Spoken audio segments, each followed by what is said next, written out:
experience. Train by day, Joe Rogan podcast by night, all day.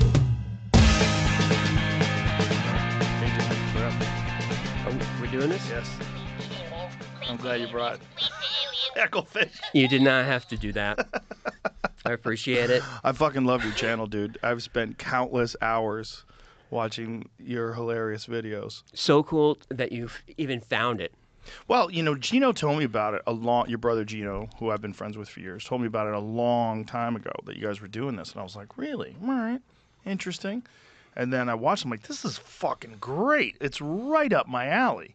You would show clips all the time, and it would drive Gino nuts.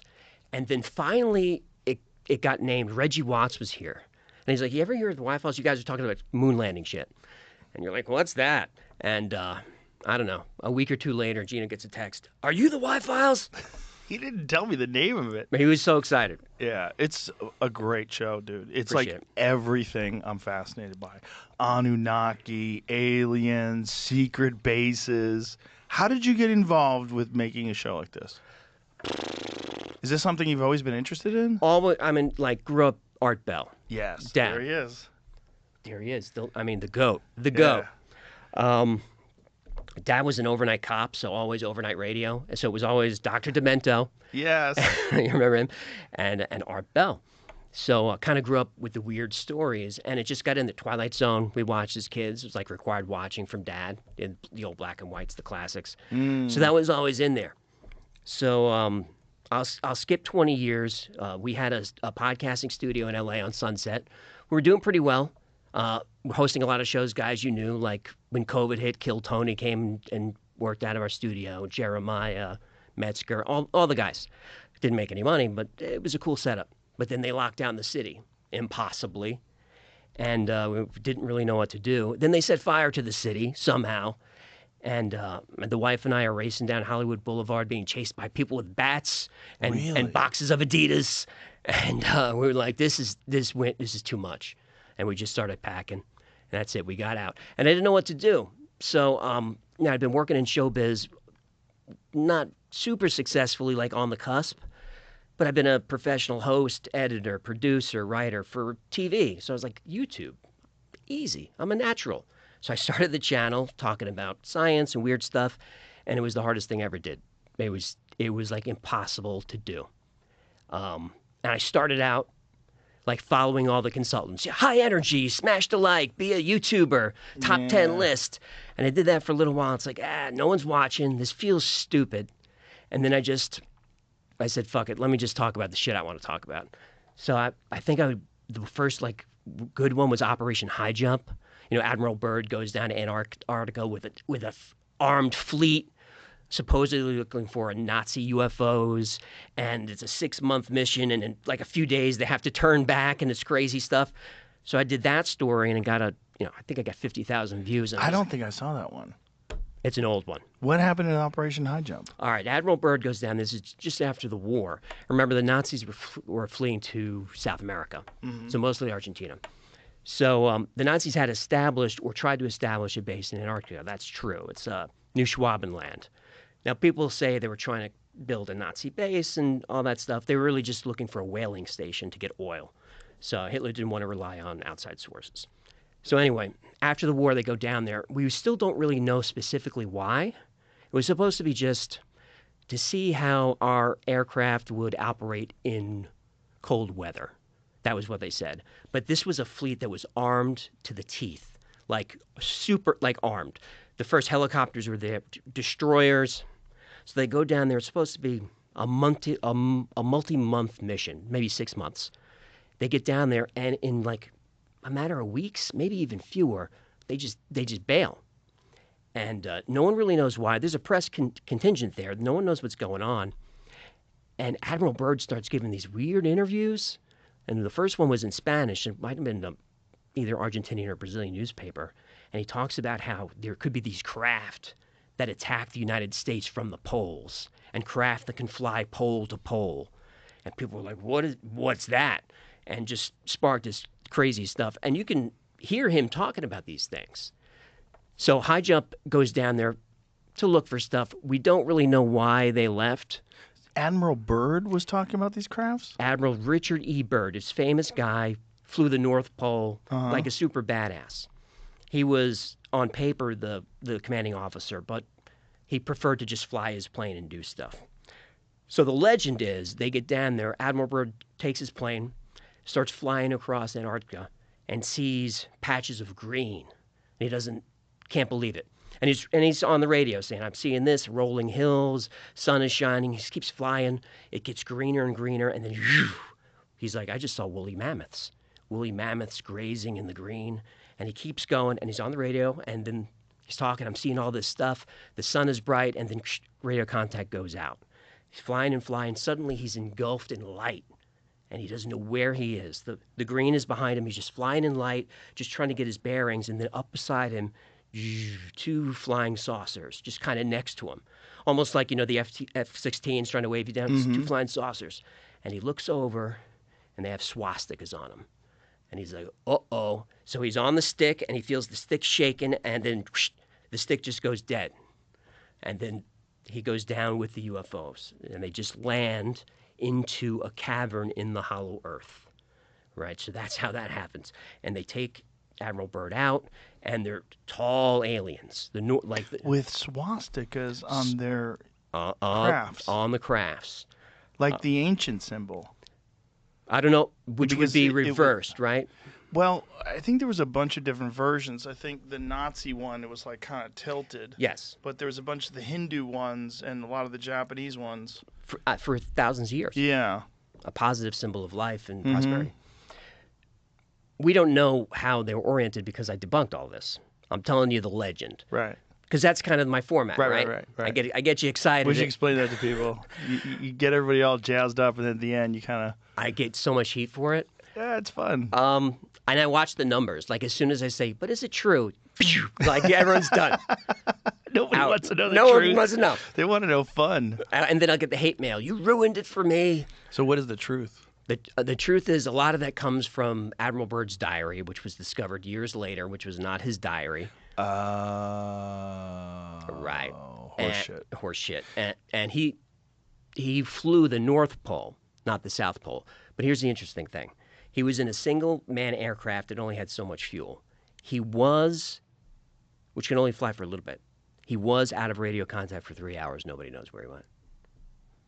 What was his take on it? We don't really know. That's kind of... So it's just he went radio silent for 3 hours, and then the legend grew. It's like he did that interview as soon as they got back, and then something must have happened because he got real quiet.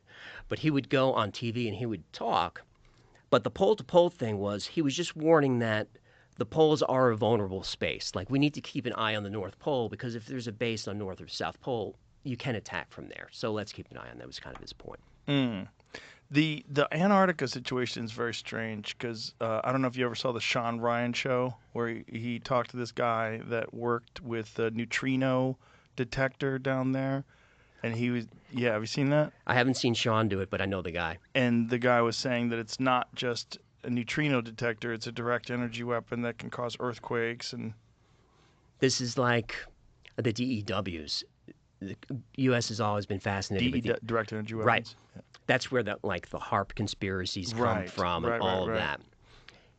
And if you don't know what HARP is, that's the High Altitude Auroral Research Project. It's just this array of antennas in Alaska that's built by the U.S. government to study the ionosphere. But for some reason, it cost hundreds of millions of dollars. And when you look at it, you're like, where'd the money go?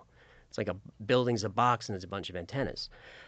Where I'm getting at is, this is an array that can ionize parts of the atmosphere. So I did an episode on Project Bluebeam, which is a conspiracy about how the United Nations or the shadow government will create these holograms in the sky, and that will force a one-world government. We can get into it if you want to. Yeah. But I kind of debunk it saying holograms need a substrate. You need... Clouds. Glass is really what you need. But then the technology has gotten to the point where you can ionize atmosphere and create things in the atmosphere. So something like HARP conceivably could create something up there. Now, something visual. Something visual. And I've heard people say that, the UAPs, UFOs may not be real. They could just be holograms for some reason. I heard that too. Yeah. Or a combination of many different things. Yes. I think there's probably a lot of different factors that people are seeing. I was watching a video the other day. I'm not sure if it's real, but I put it on my Instagram anyway, on my story, because it was just fun, of ball lightning, which is real. But this ball lightning was moving around a parking lot, and it was extraordinary. Is this one? Yes. The plasma lasers that the Navy apparently has the ability to make some stuff like this. Yeah. 3D images in the air. And Yeah. they can also make them make sound somehow, too, which is an interesting... Well, because you're just vibrating air molecules. So in Project Bluebeam, the energy comes from a satellite array. So can satellites do that yet? If it can, they won't tell us. But that could be a way where you could throw off the enemy or freak people out and pretend that there's some sort of an alien invasion. It's really just a hologram. Really just a hologram. And that's Bluebeam is supposed to get rid of religion, because what will happen, according to the legend, is the holograms will manifest as whatever deity is dominant in the area, whether it's Jesus or Buddha, whomever. And atheists will see different things. And people will just freak out. Nationalism will go away. Atheists will see different things. Like, why?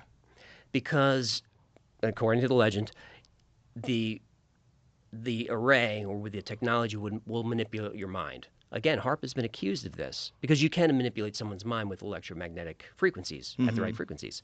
So they could just tell you to see something. So, like, that specific? That specific. Allegedly. Now, I debunk a lot of it because the story originally came from a Canadian journalist named Serge Manasse, fascinating figure. He comes out with this theory that's bonkers, and then the Canadian government takes his kids away because they're homeschooled. He gets harassed by authorities. He gets hauled off to jail for spreading disinformation, dies of a heart attack the next day. So then, of course, that's just like, that lights the fuse. So now it's like, what did he find? So, and he talked very publicly about all of this. So that's supposedly how it happens, is they manipulate our minds, they show us what we want to see, and then it's not like we won't resist authority. We'll beg for it. We'll just beg to take our freedom, take our rights, keep us safe. Whoa. Because something huge is happening and we need to consolidate. I feel like that's what would happen. Well, I'm sure you've seen the Hal Puthoff thing. Did you see when Hal Puthoff, George Bush, during his presidency, they floated the idea of disclosure. Did you ever see this? I didn't see it, but I know Hal's work very well. So what Hal said was, he and several other scientists were brought aboard, and they were given a task of writing pros and cons to disclosure. What are the things that are going to be disrupted, and what are the things that's going to benefit the society, and attach a numerical value to each thing. And all of the scientists at the end of the day showed that the numerical value for con was far higher. Like, it was going to cause much more disruption than it would be beneficial, and so they decided not to disclose. But what they were telling Hal was, this was what you were planning for was retrieved crafts not of this world and biological entities that the United States government is in possession of. Should we disclose this? Right. I think I've definitely heard that. I don't know is that connected to the Brookings report, if I'm getting that correct. Which one's that? I forget when it would even come out. Here's all the CYAs. I'm an expert on nothing. I don't know anything. I tell stories. Me too. Okay? How can you talk about Planet Serpo if you've never been? Look, I just like this.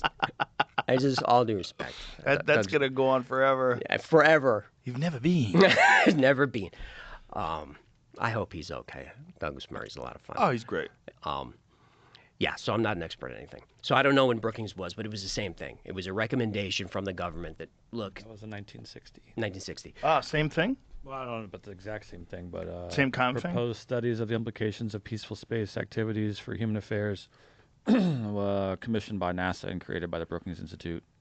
Collaboration, long-range study. Same result. Don't do it. Yeah. I think they're probably right, but also I want to know. Well, that's puts us in a pickle, I think, is, let's say it's real. I want to know too, but I don't want the Chinese to know, and I definitely don't want Iran to know. So I understand. Why do you not want them to know? Maybe we could all get along if we realize that there's actual aliens that are visiting us. I mean, wasn't that the Ronald Reagan speech in front of the UN? You've seen that, right? Sure. Yeah, the famous speech. But wasn't the SDI part of that speech? Is we'll all get along, but we're going to have laser weapons in space just in case we don't? Wasn't that same speech? It might not have been, but it was about that same time. And that was all smoke and mirrors. Right, the Star Wars thing was fake, right? Couldn't get it to work. Yeah. It was all fake. So maybe we'll all get along. Boy, that sounds nice. But, Iran produces brilliant people, so intelligent, great engineers, doctors, all of that. But the government is bananas. Yeah. So, you don't want to have brilliant scientists working like that. Right. We had brilliant scientists working for dictators in the past, and it was not awesome. Right. So Like the Nazis. that's who I mean. Yeah, yeah. That's who I mean. So, Yeah, it's really sketchy if they get the technology. right. Well, this is what Hal Puthoff said. He said that the government of the United States has at least 10 of these things. And I said, well, other governments have them? And he said, yes. And I said, well, do they have similar numbers? He's like, we believe so. So they don't know. So essentially what he was kind of alluding to is that there's basically like a kind of Manhattan Project to try to back engineer these things. And whoever figures it out first is going to have a massive advantage. Right. And it would be nice if it was us. It would be nice. Hal Puthoff has been connected to a lot of disinformation campaigns. I love the guy and his work, but he has been connected to disinformation campaigns with known disinformation. Think about what subjects? About disclosure. Like, you heard the name Richard Doty? Yes. Okay. So, he... Want some coffee? Yeah, let's have some coffee. I'm off booze right now. Forever? No, not Cheers. for... Cheers. I just needed a break. It was becoming a little bit Me too. like a habit. You too? Yeah, I've been off for 2.5 months. Maybe even a little more now. Yeah, I just decided one day I'm done. And then I feel great.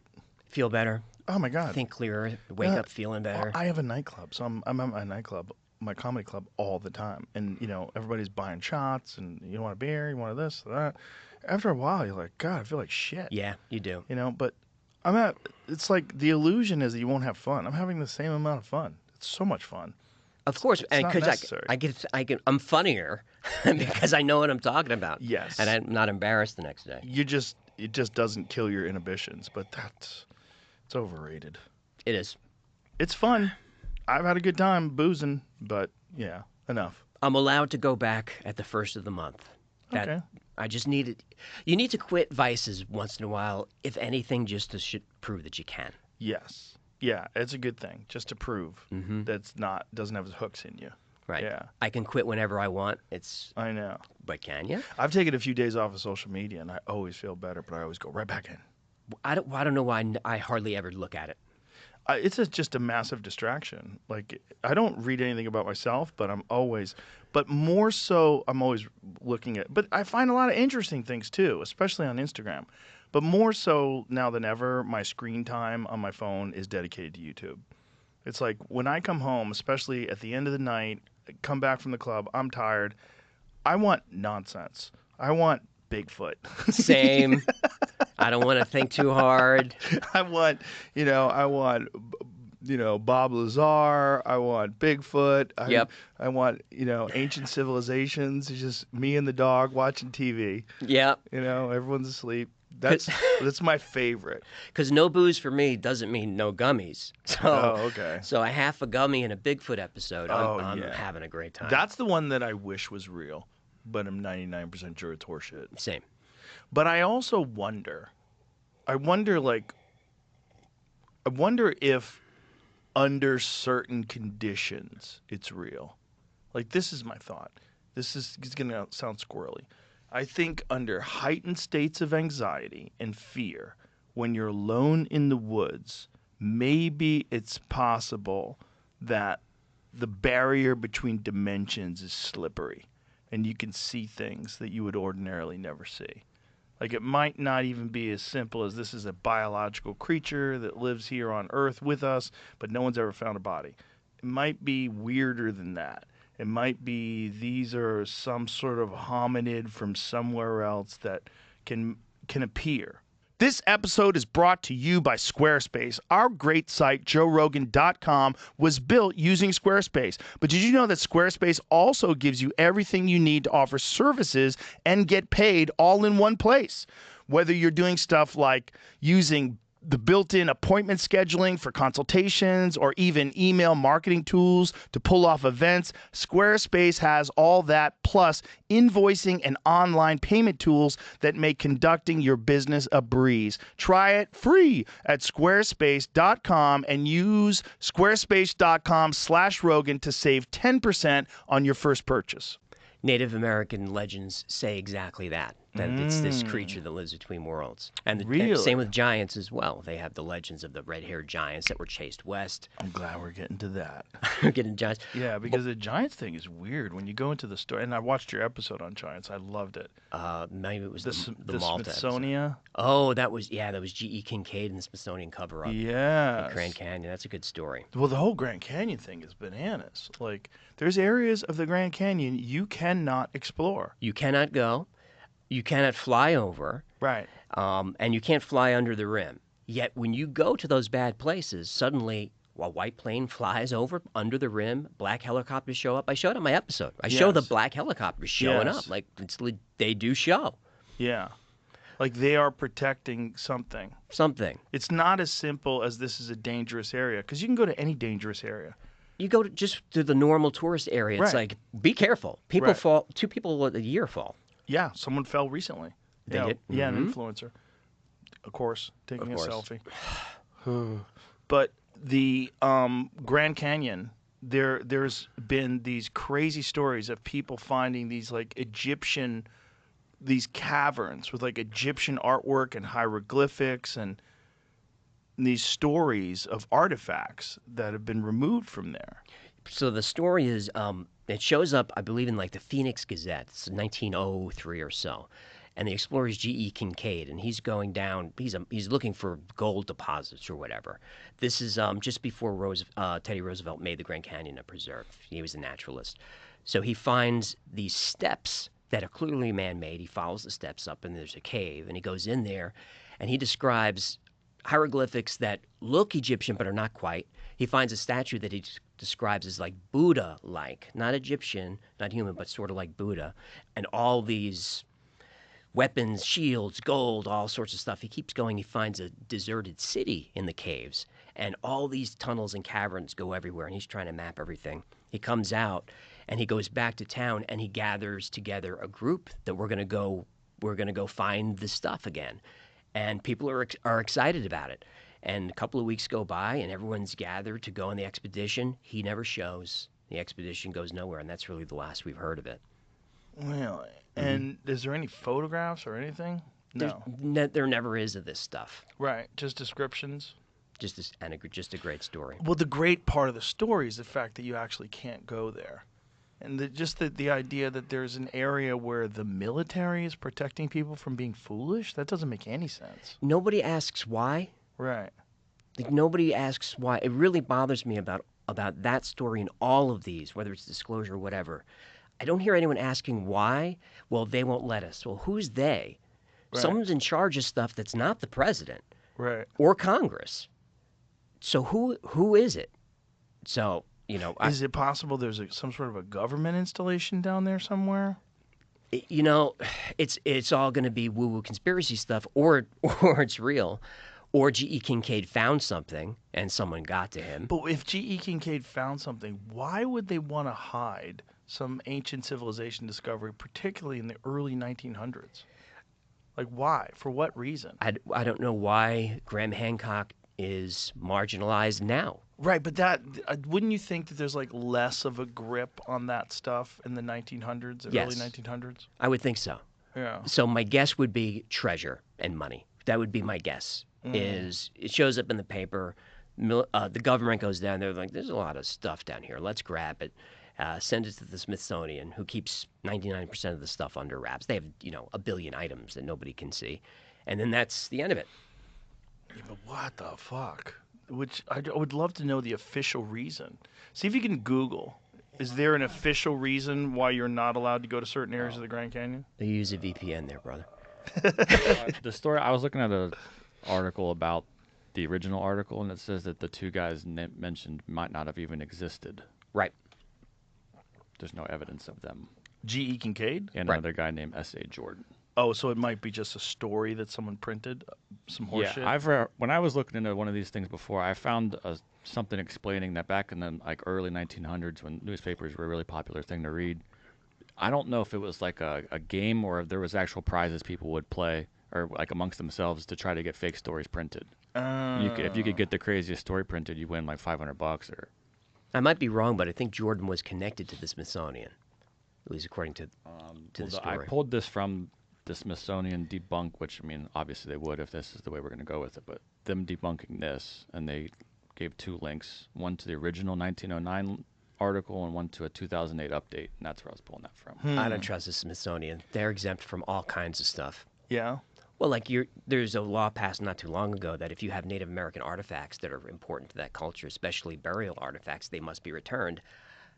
Unless you're the Smithsonian, then They're allowed to hold on to then them? you can make a case that you don't have to give it back. How do they have so much power? It's a government agency. Smithsonian is a government. Oh, I didn't even know. I thought it was a private agency. So there's no official story as to why this area of the Grand Canyon is off limits. For your safety The is all forbidden zone, they call it. Yeah, that's all I can find. That's I'm looking fucking into weird. that. That's fucking weird. That this story comes from the very area that's forbidden. That's fucking weird. I think What are the odds? I you don't know? believe in coincidences, so a lot of these stories come from places you just can't go. Has anybody tried to hike in? All the time. Wear Or camo? raft in Yeah, did they get busted? and busted, yeah, and arrested. Really? You could find Fuck, you could man. find online. I wish I knew the names of a team that went up there. That's who found the black helicopters, and I used them in the video, and I credit them so you can find their videos. They're up there for an hour and a half, trying to find stuff. And what they found up in that forbidden zone is anchored into the ground a giant hook, Right. or like a loop. Yeah. Like, I what saw would that. you use that for? And that would be to rappel down. That's the only reason that would be there. There's no explanation for what is this. They also found artifacts from that era, from the early 1900s, artifacts that people were there. So it's possible that they rappelled that, like they might have been standing right above that entrance. And there are reverse angles of that rock face that look a little weird. It could be pareidolia, but What's pareidolia? pareidolia is the mind's ability to see objects in random noise. You know, it's something we evolved to, to see predators in the forest. That's why if you see a cloud that looks like an Abraham Lincoln, Right. it's not Abraham Lincoln. It's pareidolia. But debunkers will always fall on pareidolia. So like the real believers, they hate that word. God, that would be. Imagine. Everything would have to be rewritten. If they found some evidence of a lost civilization with no connection to any known civilization that was advanced, that was living in the Grand Canyon. Did you ever think about going To the Grand Canyon? to go and just be an outlaw and go see? How would you get in, though? I mean, if they have black helicopters and they're scanning the sky or scanning the ground with some sort of a drone or a plane. We go in, we live. Are you planning something? No, hold on. What no. should we do? I don't have. I'm in. I don't have a contract. All right. So this is it's already dangerous me sitting here, but I got your back. If I go. Yeah. Yeah. Because even if they drag you out, questions have to be posed. Right. Why couldn't I go there? What did he do wrong? Well, he violated this area. Okay. Well, how come? Yeah, well, when you think about how dangerous the Grand Canyon is overall, there's not a safe area. It's literally a canyon. You could fall at any of a million spots along the way to your death. Have you been there? Yes. It's Incredible. incredible. You couldn't paint a better picture. But as you get closer to that edge, you can feel your amygdala going, back up. Yeah. Like it's seriously dangerous. Yeah. God, the problem is I want to believe with Same. all these things. And yeah, same. Most people that enjoy your show, we want to believe. That's why it's so fun. And I don't believe in most of the stuff I talk about. But when I approach a story I try to find as much evidence as I can to support it, and I also want to find the other side, so that what we're left with is some truth. And not all stories can be fully debunked. And I've had my mind flipped a couple of times. Crop circles, hollow moons, some really crazy shit have flipped me around. Crop circles is a weird one. So weird. It's a weird one because when I first saw them, I'm like, what is that? And then I saw that these guys were doing them with boards and string. I was like, oh, it's just people being silly. And then I watched a whole documentary about how the energy that bent these things over caused these nodes to explode as if they had been cooked in a microwave. Correct. I'm like, what? And then you find out that the actual stalks are woven together. Correct. It's not that they're pressed down, they're woven together. And that these are complex geometric designs that would have taken people weeks to map out. And there's no footprints leading up to it. There's no roads, no machinery, no evidence of any use of any kind of machinery. And these things appear like that. Like people have flown over an area and then flown back an hour or two later, and there's immense football field size, perfect geometry that no one can explain how it was created. Correct. So the nodes in the stalks, a node is like a knuckle on your fingers. So those are there for phototropism, to bend toward light. So what you're talking about is these things are bent over. They're bent over at right angles. It can only be done with high energy. But also around these crop circles, they're finding microscopic metallic spheroids in around the circles. And that's not a conspiracy theory. They're finding them. And there are these magnetic fields around the circles. And you can see videos online of people going into these crop circles and their hands start to get red. Things are happening to them. So I went into crop circles thinking it was all guys with boards. Mm-hmm. But then when you watch people with boards making a crop circle, it's a mess. They can't do this. And you cannot bend the nodes of reeds and weave them together in a perfect... You can't do it. So that was, as I'm doing the research, I'm like, all right, 99% of them are fake, but there's this 1% that I cannot explain. The famous video where you see the orbs circling around the field in England and then the crop circle slowly starts to emerge, has that been debunked? Semi. It's controversial because the guy released that video, I don't know his name offhand, allegedly went to a visual effects house. Oh, boy. And released it. But they somehow put that thing together in a matter of hours, which is suspicious. So in my episode on it, I said, all right, here's what the skeptics say. But, in the 1990s to do that kind of VFX work, because it looks real, I don't know. To me, I'm on the fence about it. It's very convenient that they got the footage. It is. It is. Operation Blackbird was a famous operation in 1990 to try and capture the footage live by a great researcher named Colin Andrews. And, he's the guy that does the books on crop circles, right? Yes. Yeah, he's all in. He's all in, and he got a lot of support for Blackbird. And not only did nothing happen, he was totally embarrassed by it. And it was all like streaming live, and a lot of people were involved. He's embarrassed. We find out later that while they're like waiting for the circles to happen, just a few miles away, there's a top secret military operation doing whatever they're doing. He doesn't know why. And then he gets a knock on the door from someone, Men in Black, whoever it is, that first offers him money to stop his work, then threatens him with whatever, threatens his family, and he doesn't know who this guy is. They go back and look at the tapes, and he sees the guy in the background of like one of the TV crews. So the theory is some type of intelligence was embedded into Blackbird, made to discredit him. And that was kind of the end of Colin Andrews, because he was a legit researcher at that point. Now he's fringe, and now he's pseudoscience. But I get into that in the episode. That was something I discovered that I never knew, that there was intelligence involved. I didn't know that there was a military op, which is confirmed. It's wild. So do you think they discredited him on purpose? Yes. Interesting. To make the crop circle thing look foolish. But what is the crop circle thing? What is out of the believers, what is the best theory? The believers is that it's a way to message craft, or it's a landing site, or it's some type of communication.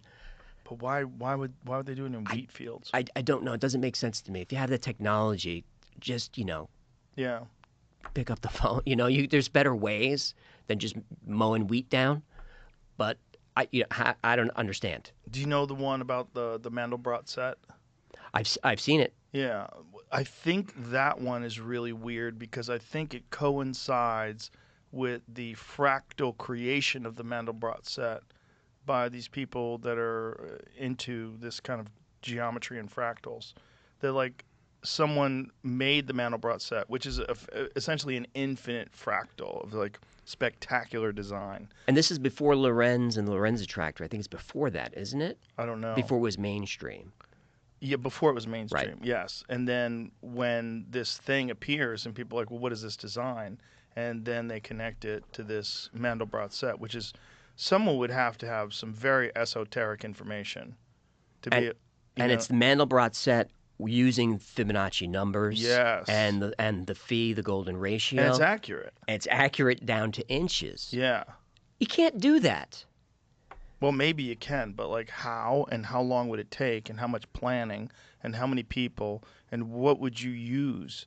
Like what is the technology that would use to bend those things over that way and weave them? It's very weird stuff. It's weird. Because it's these, the way these fractals work, it's this ratio in the geometry is like there's specific sizes. This one is half the size of that one, which is half the size of that one, and it goes on and on forever. And when you see it all, see if you can find the Mandelbrot set. It's maybe the most spectacular crop circle. It's weird. It's really weird because it's fucking enormous. Mm-hmm. And it seems so stupid. Wow, there's a whole bunch of them. The Mandelbrot set is the one with the look like a heart. About that one right there. Yeah, that's it. That's the Mandelbrot set. Yep, and there's some other fractals there as well. I was looking at an article that says these two guys took on the challenge and did it for a TV show on the BBC. They did. If you watch them do it, it's clumsy AF. Yeah, it doesn't look as good. Like, I was trying to find it. 'Cause I know they always say that these guys did it, that's but the like, one. yeah. You can't really see it there, but those flattened reeds, they're woven together. With some of the weirder ones, go back to other crop circles. You had some other images before that. There's some other ones. Those spirals, Right. Like that one right there. Yeah. That is fucking wild. That's wild. Like this is multiple football fields long and wide. So how? Make that one a little bigger, please. And one of these, I don't know if it's that one in particular, showed up right next to Stonehenge, like a tennis ball throw away. Like that is crazy.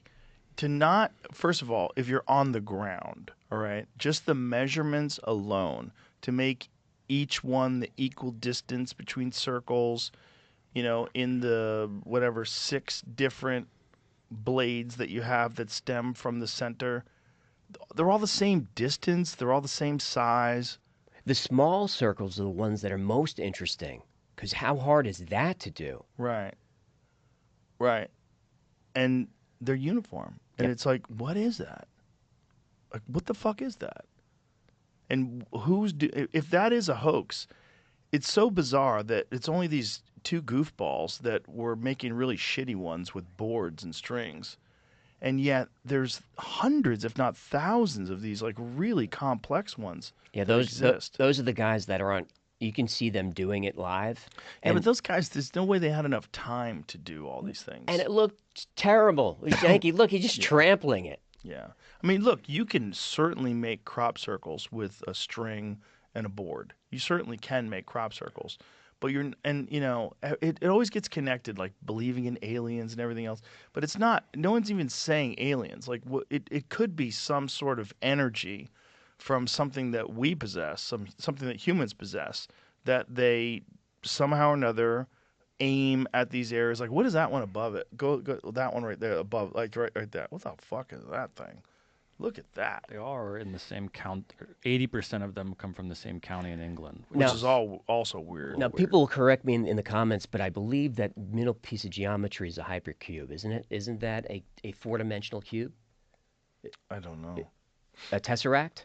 It does look like it, but like, what the fuck? How long would that take? That seems like that would take a long time to do. Stonehenge is under constant surveillance, and circles show up overnight. Very weird stuff. There's an interesting I conspiracy mean, what the fuck, dude? to crop circles that we can get into later. Wiltshire has the most crop circles in England. Yes. And it's mostly in England, too, which is also weird. And mostly in Wiltshire. Like, is there some sort of a theory by the kooks? Ley lines.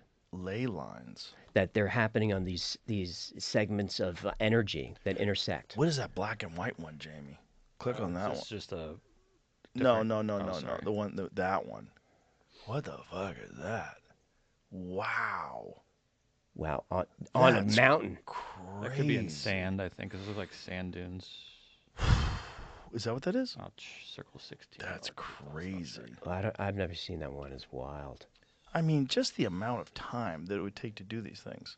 So, ley lines. So this is the theory? That's the theory. Have you heard about ley lines? Kind of. It's this alleged grid of energy that circles the Earth, and almost like how magnetic fields work. And these energy lines have intersection points, and on these intersection points are things like Stonehenge, Giza. Whoa. It's in snow on a mountain in France. Wow! Where are the tracks in? What? Okay, what the fuck is that? So this No is footprints, no tracks. Footprints right here. yeah, but that Where? could be Right That here. could be the people that discovered it. right. though. Oh, this is the guy that did it, though. Oh, They the guy- know- oh, yeah, it's an guy- artist an that eye- did this. the This guy isn't, actually these aren't did crop it. circles. This is an artist doing Oh, it. That's I kind of what see. I was trying to say. Fucking incredible. An artist did that? Yeah, it has the guy's name on that first picture we had here. Amazing. Simon Beck. So the artist angle is a conspiracy angle. There's a man named John Lundberg who was part of a group called CircleMakers.org, which is an art project and also a sociology experiment. He would make fake crop circles to see how people would react. Years later, Lundberg and some associates created a documentary called Mirage Men, which is an excellent documentary. And it's mostly about Richard Doty and his disinformation campaign on behalf of the Air Force to discredit the UFO community, drove Paul Benowitz nuts. Bill Moore, who's the guy who essentially brought Roswell out to the public. Bill Moore was taking payments and being fed information from Doty to muddy the waters in the UFO community. He finally came clean in '89, was booed off the stage at MUFON, and everything just unraveled. So it's all They disinfo booed him off the stage? because he finally said, "Look, I've been working with the government. A lot of the stuff I've been saying, they told me to say. Majestic 12, all this stuff was coming from Doty, and they didn't want to hear it. They didn't want to. And his career was basically over that day." Wow. Bill Moore. There was no Roswell story before his book, and that was Doty. So the documentary about Doty was directed and put together by Lundberg and his associates. Lundberg was one of the original circle makers that would make these fake crop circles to see how people would react. I just thought it was an interesting connection. But it's interesting because clearly some people are making these.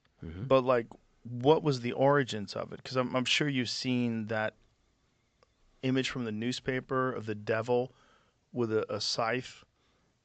You know what I mean? And they're talking about crop circles, like, back in, like, the 17 and 1800s. 1678. Yeah, 1600s. Wow. First crop circle ever reported was in 1678. According to the story, farmer and a crop mower were arguing about the cost of harvesting the farmer's oat field. The farmer was furious at the mower's price and stormed off, swearing that the devil himself should harvest the crop.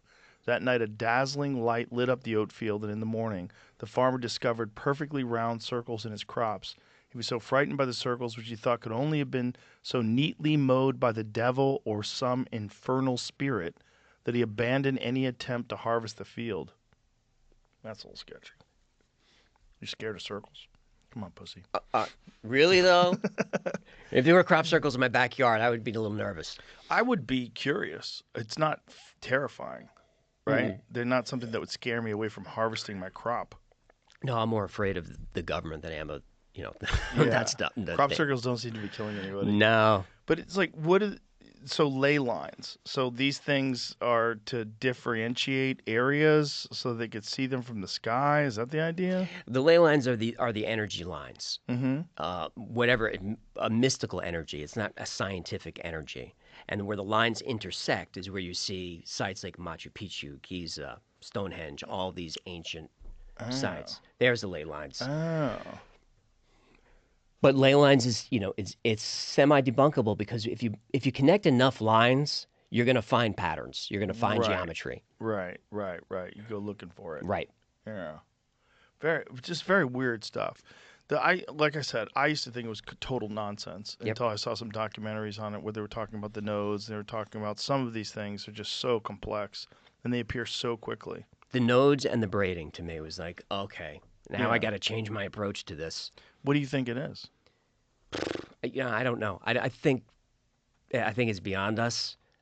It's just we're just monkeys trying to guess math. I don't know. Every time we make a guess on this show, someone's laughing. Of course. Yeah. Someone's like, they think it's a landing site. Well, it's one of those subjects that if you even entertain it, you're almost immediately a fool, which I'm super comfortable with being a fool. I entertain a lot of foolish ideas. But that one is particularly foolish because people will always point to those guys with boards. And I'm like, not so fast. Yeah, those guys with boards definitely made some circles. But there's some of them that are really spectacular. They are. And it just doesn't. And when you factor in the nodes and you factor in the weaving and then these incredible geometric shapes, like how are you even mapping that? Like how are you doing that? How many people are involved? How long does it take? It would take people so long, it would never be that accurate. Yeah. With ropes and boards, I just don't see it. Right, but like it leaves you with this weird mystery. Just like what is this? I wish I knew. It's just one of those things that like it's almost like the universe is laughing at us. Every now and then it just shows you something that's like so goofy that you have to go, well, what is real? It was a hoax, but a great crop circle was the Arecibo response. Do you know that one? Yes. That was a great one. Yeah. We sent the Arecibo message out, but had all the symbols on it and it sent it back with like a half a alien face. Right, and it showed where in their solar system they lived, what their DNA was like. It was a great one. Who did that one? I don't know who did. I don't know if it was Circle Makers. I don't know who it was, but it was a hoax. But it was like a really well thought out one. Well, that one kind of looks like a hoax. Like it's so on the nose. You have a alien face in the crop circle. Wasn't that different than the Arecibo response? Is it? I forget. I think they were related. I'm not sure though. The response I thought was so cool. I thought the Arecibo response was aligned with that UFO thing, the alien face. See if you can find the crop circle that says it, Jamie. You could be right. As soon as you see the alien face, you're out. I think the Arecibo response is next to there it is above that, Jamie. You just had it. If you scroll, go to the top, right there. Bam. Okay, so that's different. That's different, but there's Arecibo is the answer. It's an album cover for someone on Apple. Right, but the crop circle is a real crop circle. That somebody actually made that thing. Right, and that's a message in that circle. That spiral is a message. Look at that one to the right. There's the Arecibo response down there with the humanoid face. Yes, that's it. Very weird. So that's a hoax. That's a hoax, but boy, it's a good one. It's a fucking great one. Go back a couple of posts. Yeah, right there. That one on the right-hand side. That's crazy. It's the small circles that get me. Oh, it's fucking... If it is a hoax, it's amazing. That is just so weird.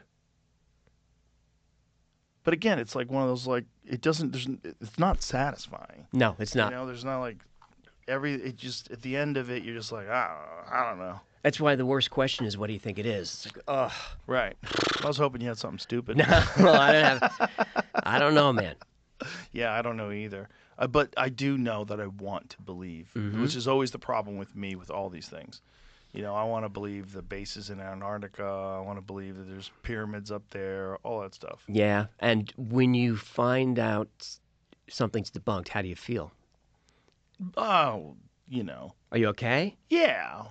I mean, disappointed, but... But there's a party that goes, yeah, that's probably right. Well, I think most of them are bullshit. I think like most UFO sightings are bullshit.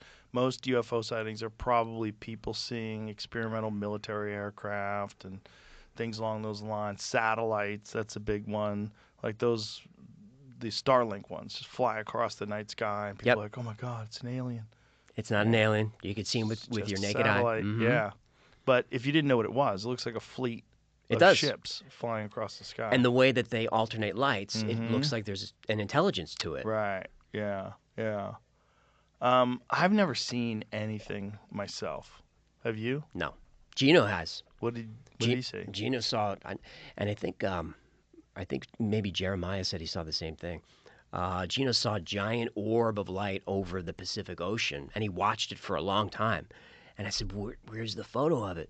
And he said, "I was so in awe, I didn't even think to get out my phone." It's like, man, but that's a common thing you hear. Right. Is you're just so in awe, you don't think I gotta Right. selfie this. Right. You probably, if you actually saw something, there's a high probability that you'd be so freaked out, you'd be just in the moment, like, what? Yep. And Yeah. Gino's legit. He's not bullshitting. Not a bullshit artist. Yeah. No, I've talked to Dave Foley had a sighting. He saw something. That blew Gino him talked to away. Dave about. They saw the same thing. Yeah. Well, there's always the question of like what's going on off the coast, and I'm sure you're aware of this one. We actually talked about it the other day, but we never found it. There's a structure that's off of Malibu in the deep water that was available on Google Maps. Was a structure. And now it's blurred out. Yep.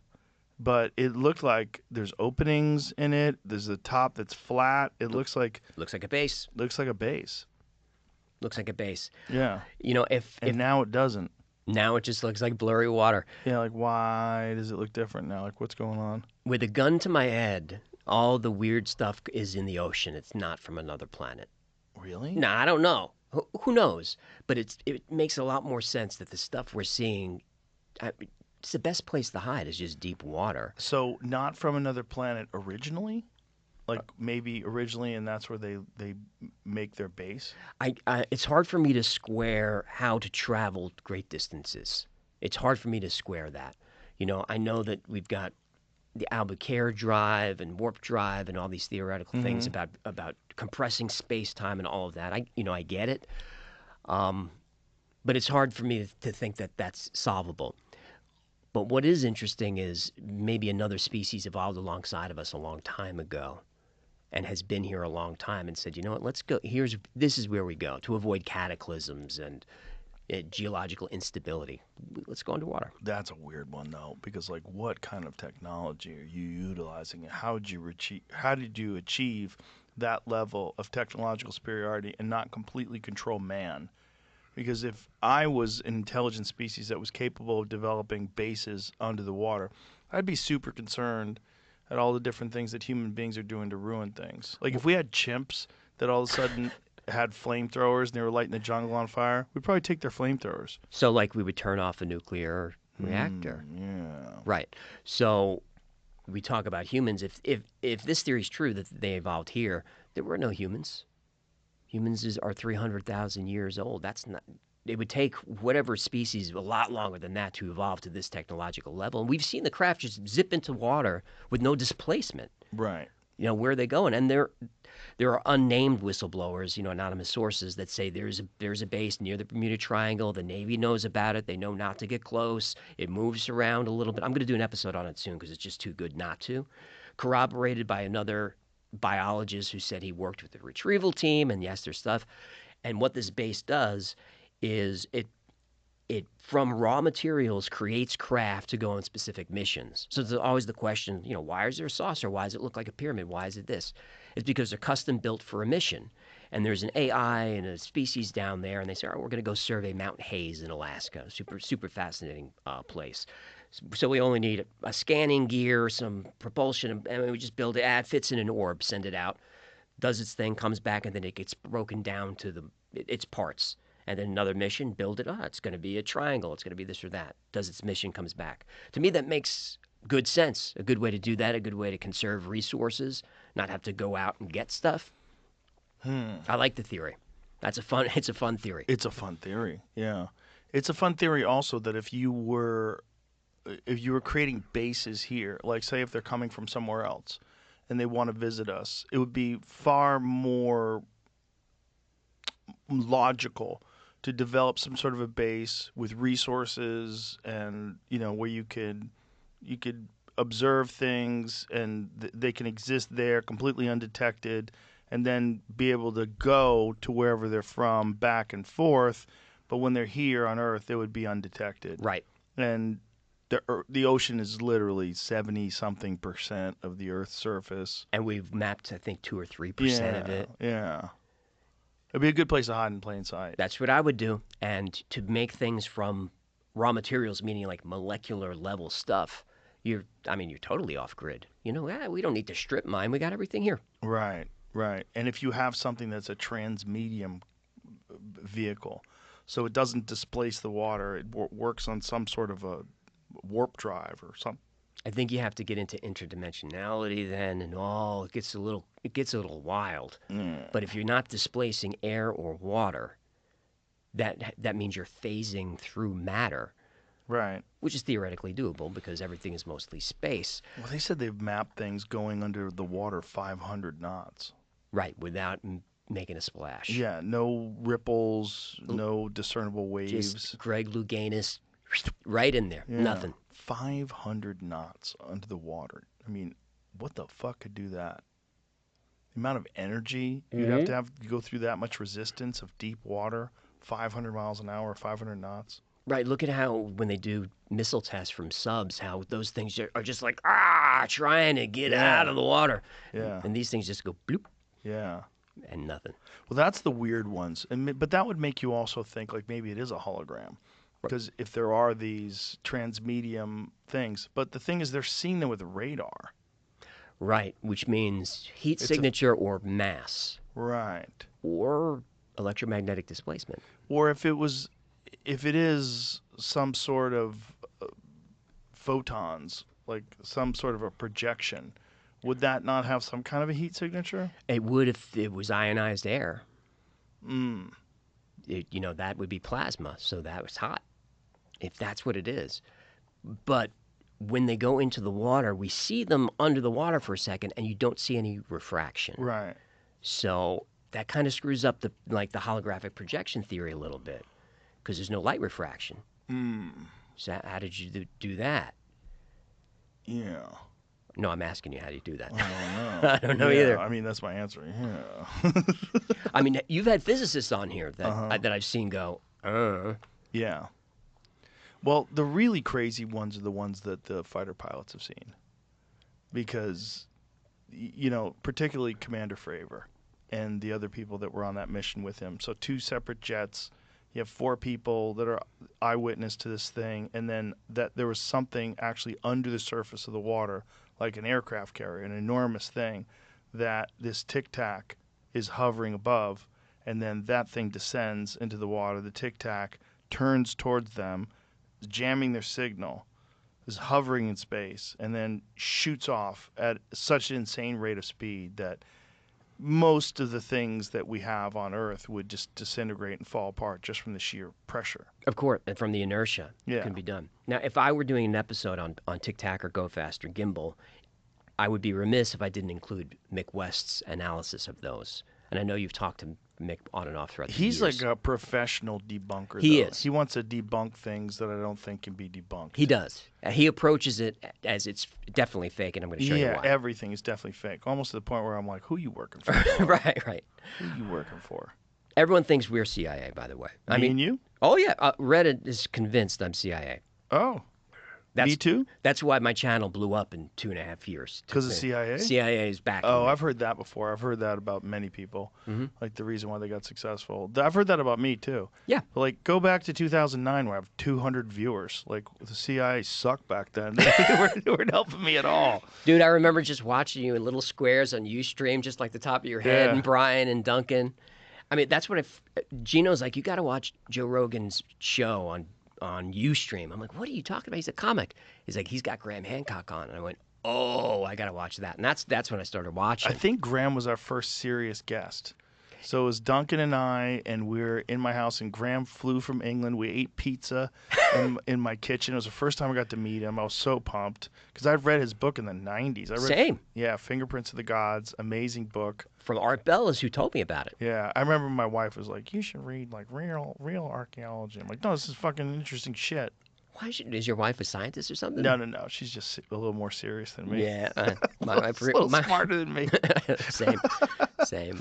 But it's like I still to this day will pick up those books and read them, and it's like I do not think that modern archaeology has the full story, and I've seen the way they behave. I saw the way Flint Dibble behaved with Graham. They're gatekeepers. They don't want anyone to have any information that they don't have. So even in the face of very compelling information, they dismiss openly, quickly, without any consideration. They just want to dismiss it, and then they want to pretend that any archaeologist that presents any kind of information that fucks up the narrative isn't immediately attacked. And they are. Their careers are ruined. Whether you go back to Clovis first or in any of these different archaeologists that have proposed alternative theories of the human timeline, all of the conventional archaeologists, all the mainstream people attack them. Dismiss them. Randall Carlson, Robert Schoch, John Anthony West. Mm-hmm. If I were advising Graham, I would have said, don't do that debate. Don't do it. There's no way to come off. You're not going to convince anybody, and you're just going to come off not looking great. And I've seen his response on his own site. And he's even said that was probably a mistake. He wasn't prepared enough. But you'll never be prepared enough for a professional debunker. You just won't be. They'll have too much. So I would have told him, don't go into the lion's den. Well, the problem was he wasn't being honest. Flint was not being honest about the information that we have, particularly about offshore shipwrecks. He was just not honest. Nope. You know, and the amount that they have discovered, not honest. And Graham didn't know that at the time. And also the timeline of like how old these are. When you get to 5,000, 6,000 years, there's no ship left. All you have is like the pottery and whatever's on the ground at the bottom. And if you're talking about 10,000 years, 15,000 years, who's to say that that's not completely covered by sediment by then? And it probably would be. Well, you know, I watched a little of Zayawas on here. That's all you need, just a little for that episode. You get it. I couldn't believe he's still doing it. I mean, maybe he was around when they actually built the things. I think that was probably the best advertisement for alternative archaeology you're ever going to get. When you see the guy that's the gatekeeper and how closed-minded he is. He didn't mention the capstones, the limestone facing from Torah. He didn't even talk about it. Well, also, this just saying it was the national project, and that's how they were able to get 80-ton stones 500 miles away through the mountains on sleds. Like, come on. The Aslan stones are from 1,200 miles away. Yeah. You know, the Torah stones are, I don't know, 20, 30 miles away or whatever they were. How about those Lebanon stones at Baalbek? Baalbek, they can't. How many tons is that? You need a person standing on it to even see the size of. If you've never seen the Baalbek stone, if you're listening, the thing is, it's like a skyscraper on its side. Yeah. And it's one solid piece. And it was moved there. Yes. See, pull up the Baalbek stones in Lebanon, because there's stuff that's above it that is like of a more recent time period, but it seems to have been put there on top of these older stones that are so big they don't make any sense. Like, that's just one of them that was quarried but not moved. But the ones that are in place, go to the ones that, like, see, like these ones, the ones that are above, so they're the lower stones and the ones above. You don't realize how big they are unless you can get a human being to stand next to them, but they are preposterously big. Like, there you go. Right. Like, 15 feet high, 30, 40 feet long. I mean, they're showing in metric, so I'm confused. Incredible. Right. And who did it and when? When was that done? And then there's like Malta, like that stuff that they think Malta was constructed when the sea levels were much lower. So there was a way to make a path to there from Italy and from these other places because they found Neanderthal bones there. And that, so, allegedly giants built that. And Derinkuyu and all the hidden cities underneath Cappadocia and Turkey that they're finding are connected. Those are nuts. No one knows who made them. No one knows who made them, and they can have thousands of people living underground. They can bring fresh water from the aquifers. They can bring fresh air and circulate it. They have defensive mechanisms with these giant stones, and nobody knows how they made them. Yeah, and who? And why? Yeah. Great Flood. Yeah, that's the theory, right? The theory of the Great Flood and then the Younger Dryas impact theory destroyed the atmosphere where there was just like above the Earth, which is like chaotic, and they sought refuge underground. I lean more toward that the ice sheets melted from a solar event than an impact, but it certainly could be either. I mean, Well, it could be a combination of could things be. because it's also they think there was more than one. The impact event happened. They know this based on core samples, iridium, the nanodiamonds that come from impacts. This is and- the Greenland impact. Yeah, not just Greenland, North America. They think I think they found the evidence of this stuff at like 30% of the Earth's surface where they believe these things had hit. I think we got bombarded. Right, so that would be like flying through an asteroid field, like Mm-hmm. like the Leonids or the Perseids or the Taurids. So the remnants of some giant object that is rubble, and then we Right. just fly through it, which means we fly through it frequently, We fly through it twice a year. twice a year. But we don't always, most of the time we get lucky and it's not a hot one. But like what there- happened but there with are big- Tunguska. Tunguska, right? That's great. This And is it's- 1907. And in the same month that we passed through that comet field. That's right. Yeah. Right, that's over Siberia, and that was an airburst, I believe, because there's no impact crater, Right. but it flattened like millions of square miles of trees. And it's still fucked to this Sti- day. Yes, Yeah. yeah. There's images of that if you want to look up that. There's actual like film of it. It's crazy. It looks like a bomb went off. Yeah, we're in a shooting gallery. Earth is flying through a shooting gallery. There's 900,000 near-Earth objects that are just hovering around out there. And NASA says we track most of them The because in those fields with the Perseids towards, there are big objects. There are Earth killers in there. Oh yeah. And Apophis is lurking. Apophis is the big one. That's due to fly by in a few years. What's that one? That's a giant asteroid. That's I think it's due to fly by maybe 2030 something. How big is that one? I'll get it wrong. I mean, I'm going to say a million things wrong today. I'll hear all about it. But it's a planet killer. Like it's a civilization ender, and it's going to fly near. Like we're going to be able to see it during the day. 375 meters across, about the size of a cruise liner.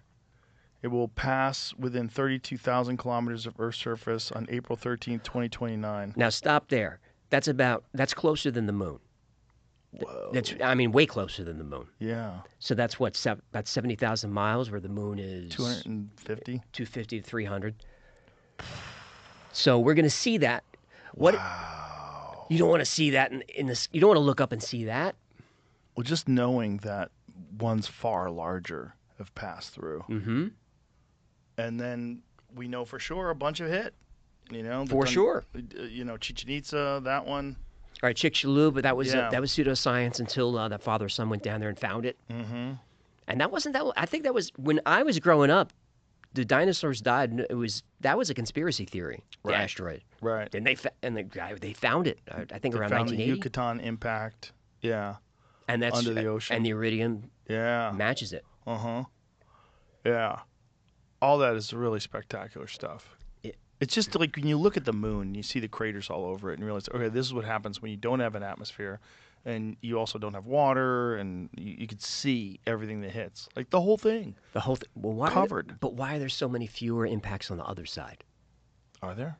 Fewer. Really? I don't know. The moon. I have a. It became a saying on the show. I even have a T-shirt. The moon is weird. Yeah. Like Gino's my weird topic guy. It's like, what should we talk about? He's like, do hollow moon. So I went into that story thinking this is the dumbest shit I've ever heard. Right. The moon is hollow. And I'm doing the research. About halfway through, I'm like, the moon is weird. And then by the end of my research, I was convinced that clearly the moon is a hollow spaceship that was brought here from another part of the galaxy, and it's here, and the lizard people are absorbing our soul energy. That's the only explanation for it. Probably not true, but man, the moon is very weird. Well, it's also weird that the alignment and the size and the distance of the moon makes the eclipse perfect. Like, what are the odds of that? What are the odds that it is the exact distance from the sun so that when the moon and the sun align, it's exact? Right, it's like a 400 to 1 race. It's exact. It's nuts. Like, But you could debunk that by saying the moon is getting further and further away. right, but why is it perfect? What I mean, we have not found a planet in this solar system or anywhere else that has a giant moon right next to it. Quarter like the this. size of the Earth. We haven't found it. Yeah. We're the only one with it. And there are ancient legends that talk about a moonless sky and when the moon arrived. And when it arrived, it caused a great flood. What are the ancient stories of a moonless sky? Where are they from? Ancient Indian texts will have it, but also native legends will have it about the moon. Really? About a moonless sky, and then the moon arrives, and When did they think the moon arrived? it's hard to tell. You know, I always go to Younger Dryas, but who really knows? The Earth was apparently just covered in this haze, just very wet, very hazy, maybe like Venus or something like that. Then the moon arrives, and all that water from the atmosphere drops down to Earth. The tidal forces are crazy. There's a huge flood, and everything just settles. And then the moon is here, and the moon is now like the guardian of the planet, which it really is. We couldn't really survive without it. Because it stabilizes our atmosphere, right? It stabilizes us and Stabilizes our orbit. our orbit and our spin and our axis. Yeah. Like when there's a major earthquake, the Earth changes speed. The spin like our spin, it changes like measurably if there's a big earthquake, and if there's a lot of those, that could throw you off the axis. But the moon steps in like a bouncer and it settles things back down. So the idea would be that some sort of a superior civilization placed the moon there to ensure our survival. I don't think they care about us. Really? No, I don't think so. How come? Again, we're in very speculative territory because nobody knows. Right. But I would think it would just be for resources. Hey, this place has a lot of stable water. That's it? useful. Don't you think they would be fascinated with us as an emerging civilization? And like I always say, that if we found a planet that had cave people on it, like just starting to learn stone tools and stuff like that, we would for sure be interested in them. We'd be so fascinated. And we would probably try to accelerate their learning curve. You think we would? Yeah, definitely. Yeah. Yeah, well, think of what a lot of these jerk-offs have done with, like, uncontacted tribes and stuff like that. We're always trying to intervene and do something with them. You know the dark forest theory? No. It's Lucian Shah who wrote the three-body problem and all of those. Oh. Dark forest theory says that if you attain a certain level of technology, the best thing you can do is just be quiet. Because the universe is a dark forest, and the first person to stick his head out dies. Because you don't want a competitor in your region.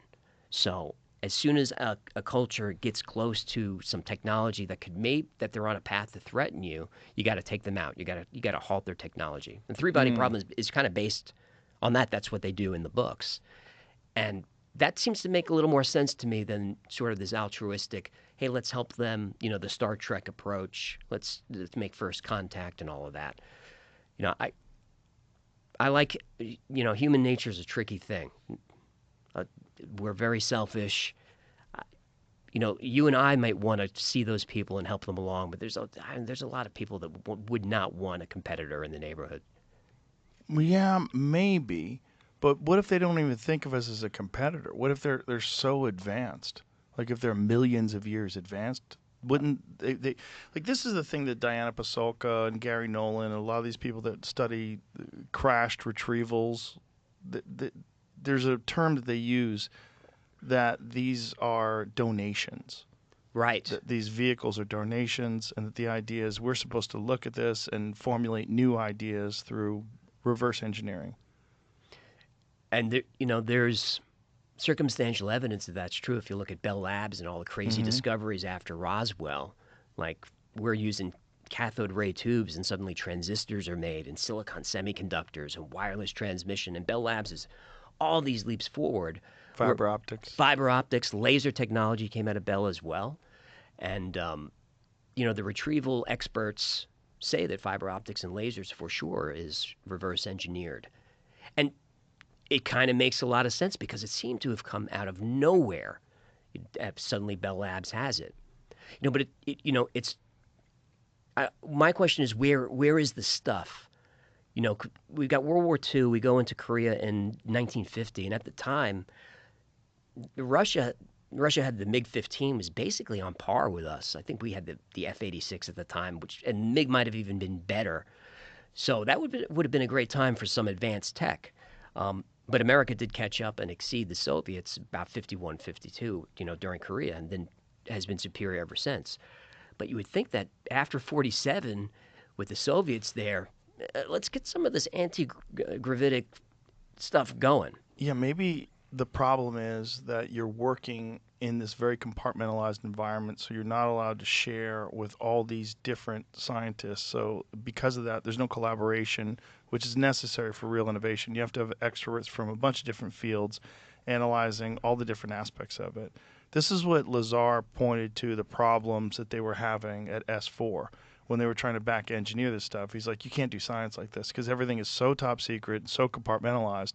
The metallurgists were not allowed to talk to the propulsions people, and no one was allowed to talk to anybody else, and everybody was just like, what the fuck is going on? Like, Right. what are these things? They didn't even tell him, allegedly, if the story's true. They didn't even tell him where this thing came from. They show it to him, and there's a United States flag sticker on it. And he's like, oh, this is ours. Oh, that makes sense. And then he's examining. He's like, oh, no, it's not. Like, there's no seams in this thing. Like, what is this? What is the metal? Why is it designed for something that's 3 feet tall? Like, there's no controls inside this thing. Like, what is this reactor? How does this thing work? There's a chair. Yeah. There's a couple of chairs. It looks like there's a neural interface, maybe. You hear a lot of the scientists, their frustration. Like, if I could just talk to these guys. Right. I'm picking up an EM field from this. The metallurgist would be helpful here to tell me Right. what's going on. I keep coming across spinning mercury all the time. Spinning mercury. The spinning mercury engine has been part of the lore since ancient India has the Vimanas, those craft. If you look at the ancient texts, it may have been in the Mahabharata. Yeah. But they allude to this liquid metal. And then you fast forward to like the Nazis building the Bell, the Die Glocke. That was a mercury engine. And then we fast forward a little further, Mark McCandlish and the ARV vehicle, the flux liner. That's spinning mercury engine. So spinning mercury keeps popping up. And spinning mercury would cause some type of field. What that would be, I'm not a scientist or physicist, I'm not sure, but it would certainly throw off a bunch of ions that could maybe be harnessed or used for something. Well, it's like we're trying to explain things to us based on our current understanding of technology. Like, glass was invented a long time ago, but imagine showing up with a brand new Samsung Galaxy S25 Ultra with Gorilla Glass, in that thin frame, and looking at that. They were, what the fuck is this? There'd be statues of you Right. for 1,000 years. Well, you know what glass is, and you know what metal is, right? Well, this is glass and metal. You're like, what? What? No, what the fuck is this? We took sand and made it real hot, and it Yeah. made it clear. Huh? What? And Right. you can drop it on the concrete and it doesn't break. Right. What? Yeah. So just our current understanding of technology based on the origins of that technology, just metal and glass. You show someone metal and glass is thousands of years old. Show them what we have now with metal and glass. They'd be blown away. And you just keep going. Keep going. Go 1,000 years from now. Like, what does it all look like? It's like probably some sort of gravity propulsion system, probably 3D printed, so there are no seams. Right. Yeah. And that's the frustration about disclosure is how far could we be by now? Right. Had there been disclosure in 47 or whatever. It's even more of a psyop if it's all bullshit. Like, it's a psyop if it actually is like, wow, the government is actually really good at one thing. They're good at keeping secrets about UFOs. That's right. But if they're not, if it's all bullshit, like, boy, how weird that we've been like focusing on this nonsense. Like, as a culture, it got in the front page of the New York Times in 2017. But meanwhile, it's all nonsense. Right. That's almost less likely. Well, if you look at what Doty did in the 70s and 80s with Paul Benowitz, when Benowitz discovered this advanced technology on Kirtland Air Force Base, he called the base and said, "Hey, I think there's UFOs." So they send Doty out. He was Air Force Intelligence, OSI. They send him out to Benowitz, and he's like, "Paul, I think it might be UFOs. It is aliens." And Paul gets a little bit wacky, and he starts intercepting signals from outer space, and they're sending him messages, but it turned out it's really the NSA rented a house across the street, and Paul is committed at some point. And then Doty, over the years, changes his story and says, no, a lot of it is actually true. But Doty is also, he said as recently as 2019, Hal Puthoff tried to recruit him for a disinformation campaign with ATIP. Really? So Hal Puthoff has been a part of disinformation campaigns. Allegedly forever. And what have they been doing with these disinformation campaigns? What have they been trying to muddle? Just to keep guys like you and me fascinated and trying to figure stuff out while they can just operate their advanced technology in peace. Like, let them think it's aliens and UFOs. That's fine. What a dirty thing to do to Filthy. us. In the 50s, they were very public about anti-gravity. It was in the Yeah. papers. Yeah. The G engine, they were talking about it. And then suddenly, whoosh, quiet. Yeah. Jesse Michaels talks about that all the time, the Townsend Brown. Yes. Yeah. Townsend, and Ning Lee, remember her story, the physicist who disappeared. Right. And then she died in a car accident after she came back from China. Oops. Whoopsies. Mm-hmm. Yeah. Yep. So that was AC gravity. If you guys want to look that up, she used to give talks and all of that. Mm-hmm. She was funded by DOD for $400,000, so we know that for sure. And then she just goes dark. She goes dark for 11 years. Shows up, I think, in 2013. She's back. 2014, she gets hit by a car. Why is it so fun? I don't know. Mark McClan just found all that stuff, ended up killing himself All later this on. stuff is so fun, which is why the Y files are so good. Because it's like, I always get the same feeling when I watch your show. It's like, oh, what is the answer? What is real? What is it? But what is it about us that's so intrigued by these mysteries? I mean, there's so much that we know that is real. Just the nature of the cosmos itself, of black holes and solar nurseries and all the wild shit that's absolutely real. But there's these things that are like, yeah, but what is that? I don't think enough people are interested in it, to be honest. I think that's part of the problem. Well, don't you think it's because for the most part it's dismissed, and if you engage in it, it's like if you're a normal person, not like you or I, but if you're a person that has like a job in an accounting firm, you're like a very respected, legitimate person, especially like pre-2017, pre the New York Times article, and you want to start talking about like gravity propulsion systems that the government's been hiding, and there's back engineering programs, they've got crashed UFOs, and there's one of them, it's only like a couple 100 feet wide, but you go inside of it, it's the size of a football field. Like, Right, like what? the TARDIS. Yeah. Or the one in Korea that's so big they had to build a building around it because they couldn't move it. Right. I want to know what that is. Same. I wish more people were interested in it. I would almost be willing to run for president just to get access. Just if I ran for president, the company would be in shambles, but everybody would know everything about UFOs. Dude, you have no shot. I have no shot. They would kill me for sure. I can't believe the things you say are news. Oh yeah, well it's because news is like really dead. Yes, that's News is true. slow. They're angry about independent media. Well, they are, but it's also the news is not. So their business is just clicks. And what better way to get clicks than I said something crazy? And so then, and then it also kind of supports the idea that we need to be gatekeeped and someone needs to, be able to stop us from spreading misinformation, or my favorite term, malinformation. This is something that came up during COVID, that we need to stop the spread of misinformation, disinformation, and malinformation. Malinformation is real information that is true and accurate, but would be negative in its impact to society, which is it's bonkers. Crazy. We can't live in that society. Well, they're making us infants, right? They're saying we can handle this, but the vast majority of you, even though we're all supposed to be equal and the government's supposed to be working for you and serving the people, no. We will have this information and we will know what we're doing, and you won't be able to have access to it because you're not ready for it because you're too stupid. They lost. They lost already. They just don't know it yet, but they lost. Yeah, they lost a long time ago. I'm gonna put out an episode about how dragons are real, and when I get to the debunk, I'm gonna say nothing. They're real. Peace out. Triangular spacecraft. What is this? Stumbled down a little rabbit hole and found a patent that exists or did exist. It was abandoned in 2006. This could be I forget the Look at title. this. The SR was it 7R B. There's a T3B. So this is like the 3B. ones that they always see, like the Phoenix lights and that one. So it says a spacecraft having a triangular hull with vertical electrostatic line charges on each corner that produce a horizontal electric field parallel to the sides of the hull. This field interacting with a plane wave emitted by antennas on the side of the hull generates a force per volume combining both lift and propulsion. What? Wow. Gives all the math, but like I don't know how What? to do this math. And if someone, We need to get you Eric know, here. Someone can look at it and be like, "That's not real." Get but Eric Weinstein to like do that math. It hasn't for us. been made, obviously, or that we know of. Has, That's Jamie. That's And what I'm I'll say. surprised it's not classified.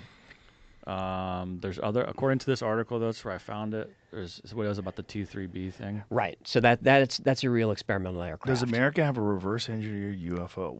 Whoa. But this goes back to 1991 with the Desert Storm. There's reports of what they call a TR-3A, which looks a lot like what the stealth bomber kind of is, Yeah. but also Whoa.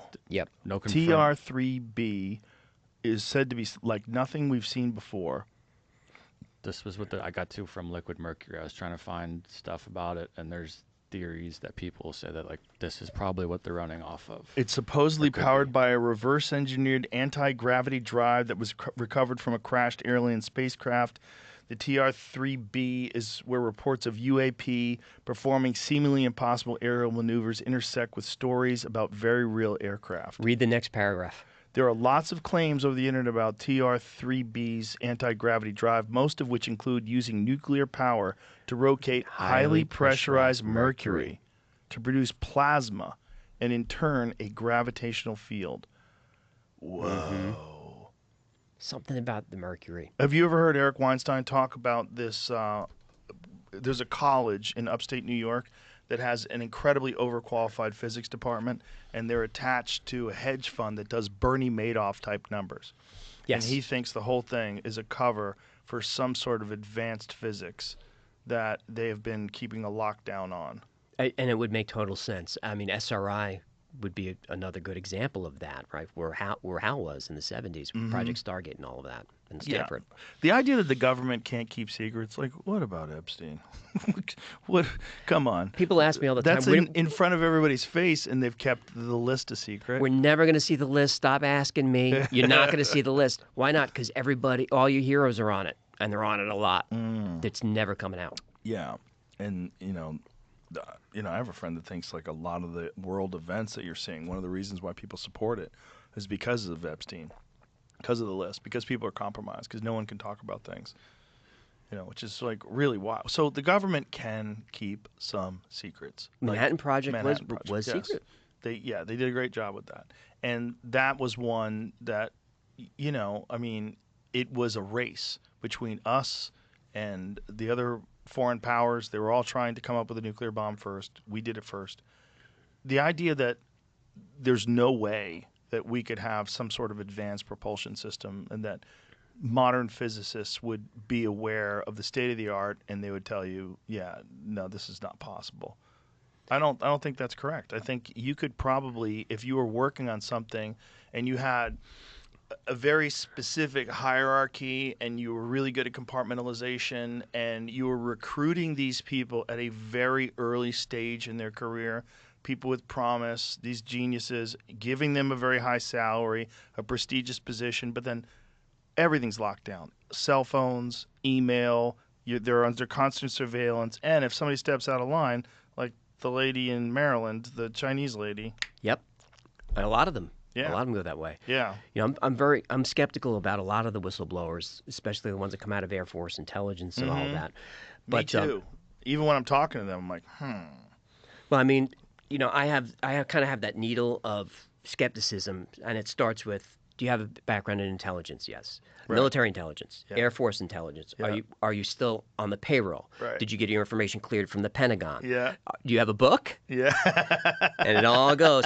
Did you release some photos that were fake? I'm over here. Then you go Bob Lazar. He has none of that stuff. Did the government target you? Did they try to discredit you? Yeah. Have you been ostracized? When Lazar came out, I think it was to George Knapp. He didn't say his name. Right. He didn't have any books. The first book, I think, was with him and Jeremy in 2019. Right. So Lazar, to me, is the most credible of the whistleblowers. Right. But Jeremy and George just had a whistleblower a couple of weeks ago who's pretty credible. He's a young guy. He's clearly nervous, and he has some very interesting information about what is it, Immaculate Constellation. Which guy is this? I don't remember his name. It's very new. Is that the bald guy? No. No. The ball guy I think is Air Force intelligence, still on payroll. This is a kid whose career is ruined, and he's maybe in his 20s, and you can see he's clearly nervous. And what is his claim? His claim is that he was going through some files. You know, he's got top secret clearance, and he found the Immaculate Constellation project, basically a PowerPoint presentation. And his job was just to sort these files. And he's looking through it, and suddenly it's like, whoa, this is about recovery and alien craft. And he did the right thing and went to his superiors and said, you know, there's a leakage. I saw information I maybe wasn't supposed to. I'm just letting you know. And his superiors were like, forget about it. And he's like, and that was it. It just no reprimand, no nothing. I just went back to work. But he was too fascinated by the document, so he kept pursuing it and pursuing it. And now he talks about it. I don't know his name, but if you track down, you know, Jeremy and George, you'll find it easily. That's the kid. Yeah. So here's a way that I would kind of try to debunk that if I was being logical. If I was the government and I did have some very sophisticated propulsion system that's beyond the understanding of what we think to be current state-of-the-art physics, like far beyond that, I think I might release a bunch of horse shit about UFOs. 100%. Yeah, I might put a bunch of that stuff out there to say, oh, it can't be ours. It's not ours. It's not of this world. Muddy the waters. Yeah, not just that, but attach like really kooky stuff to stuff that's real, so that you think the real stuff is kooky. Right, like the drone scare. Remember that? That was very manufactured, and the press was all over it. We don't know where the drones are. They're all flying over the military bases, all of that stuff. What do you think that was? I know what it was. I've seen the NOTAM reports. You know what a NOTAM is? No. That's a notice to airmen. So pilots, private pilots, get warning of no-fly zones. And usually you'll see a lot of swaths carved out if like Air Force One's flying through. But for some reason, these NOTAM reports have all these little circles all around that you can't fly through where the drones were. And I've seen that. And when did the drones, they suddenly stopped? When? Right. Right before Inauguration Day. Yeah. And no one talks about the drones anymore. Yeah, it's gone. Gone. I mean, it was mainstream news all over the place. And they had people nervous. Yeah. They had them nervous, and I think that was the point. So you think they did it as a psyop just to Yes. see how people would react? I do. And remember, I know nothing. Right. But that is my opinion, is that it was a psyop. And that most of this is. If there are visitors and there are from somewhere else, wouldn't the best way to prepare us is to start flying a bunch of like really wacky shit that we have in the air and not explain it? That would be a good way to prepare us. Get us comfortable with seeing things hovering over New Jersey that defy what our understanding of drone capabilities are in terms of the time that they can stay in the air. Some of them were in the air like for 5 hours. But observed. if that's what was the reason to get us ready, it backfired because it freaked people out. People were very nervous about it. Like, so our military installations are vulnerable. People were very frightened. That was the other thing. Like Wright-Patterson Air Force Base had some drones, and then they had to shut the base down. And Wright-Patterson is like ground zero for all of it. Project Blue Right. Book. That Roswell recovery. went there. Yeah. The second crash. What's the second crash? The second crash was some miles north and west of there. And you'll hear Doty talk about it. And that's where other pilots were recovered. I think the total of 5 or Pilots. Like, the EBEs. oh. The EBEs. And according to Doty and others, one of the EBEs stayed with the government, I think in Los Alamos, for 5 years, till 1952. There was EBA 1 or whatever. He liked strawberry ice cream. Who doesn't? Who doesn't, right? That'd be the first thing I do if I went to Planet Serpos. What's the ice cream like here? Well, just the idea that they would eat like we eat seems crazy. Right. And then also they could breathe our air. Like, what are the odds of that? Well, the theories are, we never see alien shit or whatever, but there's always a rebuttal. Is that they have a metabolism that absorbs nutrients and their waste is recycled and all of that stuff, Photosynthesis or something. something like Yeah. that. Well, they do seem genderless. Mm-hmm. Genderless, giant heads. I always say that the archetype, like the Greys, like Close Encounter Greys, if you go back to like Neanderthals, and then you go back to like Australopithecus, covered in hair, heavily muscled, and then you go to like the average dude who plays Call of Duty. Like what do we do? I play Call of Duty. It's fine. It's a great game. But you know what I'm saying? It's like people become like these frail, muscleless things, and then your head keeps getting bigger and bigger as the mind evolves, and then human capabilities increase in terms of like our ability to communicate telepathically, all these different things. No need for mouth noises anymore, so your mouth shrivels up to this little slit. And why are this the eyes vestigial- so big and black? Yeah. Because you're evolved underground. Oh, I thought it was like sunglasses built in. Well, it could be the same. Like that's what I thought. I'm like, well, that looks like sunglasses. Right. Like if you want to protect your eyeballs, if like your atmosphere is far brighter and you have to be able to see things. I think there was one retrieval story that had that, like one of the black eyes was half open, that they thought it might have been something Like a little shield. like a shield. Like that's a legit recovery story. I can't remember it offhand. Like camels have a weird shield over their eyes for sandstorms. Right. Yeah, like they have like an eyelid, a clear eyelid that covers over their eyes. They can like go through sandstorms and not get blinded. It's an interesting point that you brought up about Neanderthals and a lot of people don't know that just about 50,000 years ago, Neanderthals had basically an empire Yeah. over all of Europe and For hundreds of thousands of years. For they hundreds of exist. thousands of years. And then suddenly, boom, they're defeated by frail, weak, hairless humans out of caves. And it's attributed to, we figured out a bow and arrow. We could harass from a distance, projectile weapons. And that's how we defeated this vast empire of Neanderthals who were not stupid, who were Bigger brains than ours. bigger brains than ours. They had art, culture, music. They trained in warfare. They had organized warfare. I mean, can you imagine staring down the barrel of a division of organized Neanderthals coming at you? Right.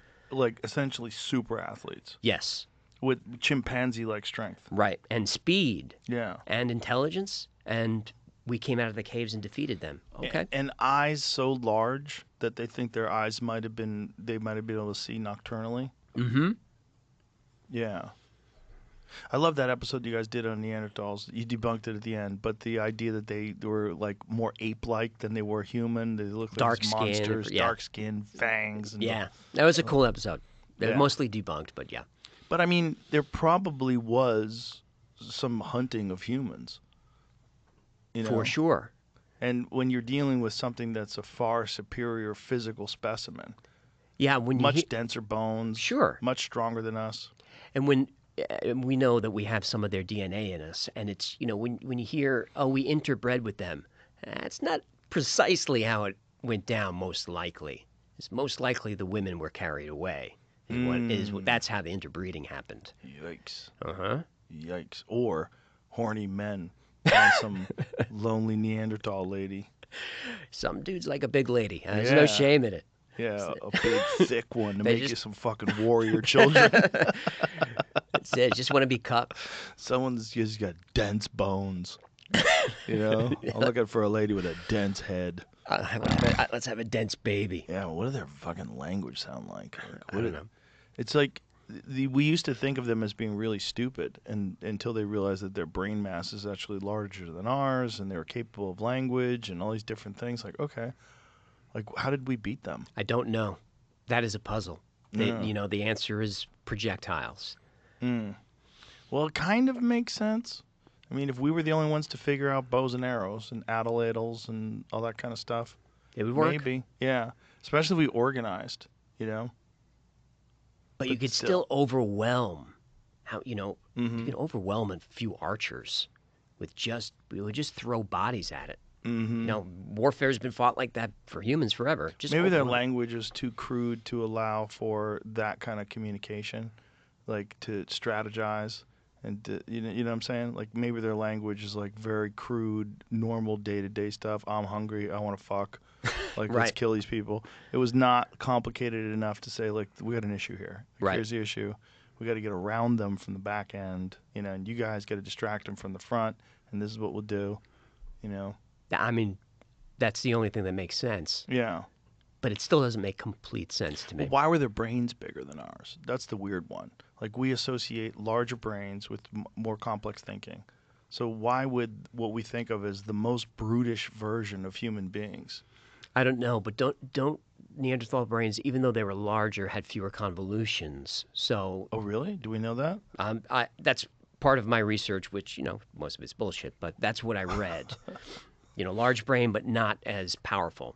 But Interesting. Well, so maybe the large brain was attributable to physical capability. just the fact that you can produce music tells me so much about your brain. And they produced music? They produce music and How do we art. know that? We found relics and artifacts of it, Of musical instruments? instruments and cave writing and all that stuff. They used needles and thread to make clothing. Really? Mhm. Wow. Yeah, very strange that we beat them. That's a Neanderthal tool? Flute. A Neanderthal flute Some sort of flute. Whoa, a bone flute. made with the bone of your defeated enemy. Yeah, some dude you ate. Mm-hmm. Made a flute out of his shin. Ooh. They figured out that death whistle back then too. That's sort of musical. Oh, the Yeah. Aztec death It's whistle. not the same, but Aztec death whistle. That's a scary one. Yeah. Brian Callen blew it on this show in 2019, and COVID started right afterwards. That's summon the demons. Yeah. Brian did it. Remember that? yeah, it was January 2020.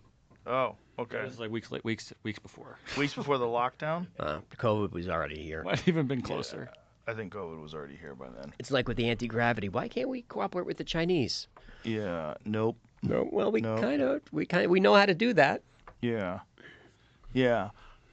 It's also fascinating to me how many different versions of human beings existed. There's the Hobbit people on the island of Flores. Right. That's a Homo fascinating one. floresiensis, something like that. Floresiensis, whatever it is. Yep. Yeah, the 3 foot tall little furry creatures that they think had tools and Yep. wore clothing and all that jazz. Yeah, and there's even the different branches. Like Cro-Magnon is not really from our branch. Really? That's a different. Yeah, we branch from a different branch. So not There's only Denisovans. Dennis, right? And then what are the big head people that they just found recently? This is like super recent. Like there was an article that was made in December of 2024 about this other new branch of the human species that had much larger heads than ours, and they think it was like this really thick, muscular, like heavy human being. What is it called again? Julerin. Julerin. Yeah. Big head people.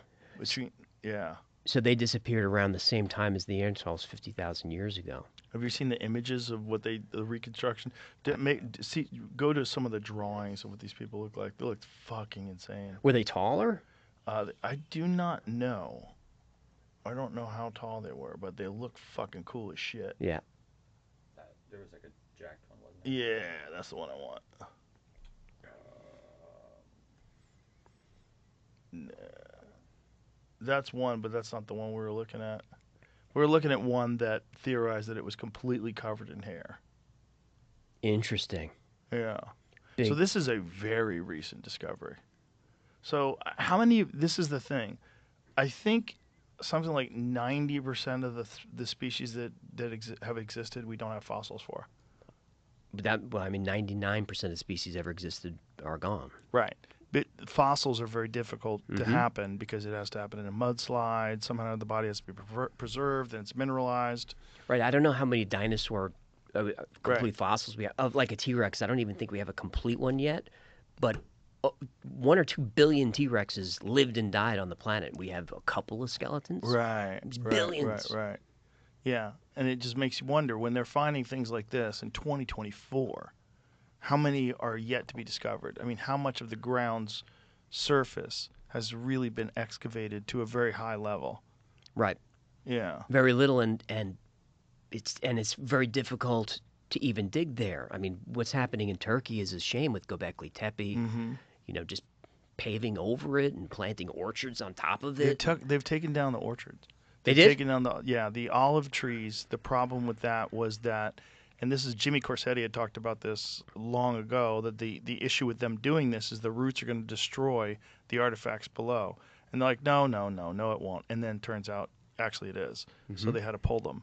And so they pulled the olive trees. But they planted them purposely over the area, which is like... I'm glad Corsetti's out there. I like him, and I know him pretty well. He's And great. the Turkish government, I think, has banned him and is trying to get him in trouble here, trying to get him sanctioned. Sanction? How do you sanction a guy off YouTube? I For what? look, when CNN was going after you and they were like trying to get Spotify to cancel you, creators like me who go against kind of mainstream were very nervous because, like, if YouTube just pulled my show, I'm kind of fucked. Right. So it's like if they could take down Joe, we're done. Yeah. But Spotify, with a lot of respect, hung fast. Yeah, we've talked about that. Like, if I wasn't on Spotify and I was only on YouTube at the time, I might have been fucked. Do you Because mind? they were taking people down for actual, real, truthful information. Yes. That was, in their eyes, malinformation that would cause vaccine hesitancy. I'm Yeah. still no apologies. No. But No. it was a risky time, to be non-politically correct, before it was safe to. Yeah, it was a very dangerous time and weird because it's like instantly dangerous. Like, it wasn't like that before. Then all of a sudden, like, anything you could say could get your career ruined. Yep. And again, everybody turned out to be right. Everybody was right that masks don't work. Everybody was right that the vaccine didn't stop the infection, didn't stop Wasn't a transmission. vaccine. It wasn't a vaccine. It has a bunch of side effects. The pangolin is nonsense. I mean, we all knew of it. that all of this. It was just intuitive. The lab leak theory was racist. It was racist. Oh my goodness, the R word. To get They you tried destroyed. anything. They tried anything they could to silence any opposition. Why? You were going to say something. Do you mind? You were going to say you had a question, I think. I forget. We steamed over it. But we were talking about, like, the weirdness of that time, about how dangerous it was. Like, it was real touch and go. It was real weird. There was, like, a lot of forces that were trying to get me removed because I was talking to people that they were deeming quacks. One of them, which is Robert Malone, who has 9 patents on the creation of mRNA vaccine technology. I mean, these are rock-solid credentials these people had.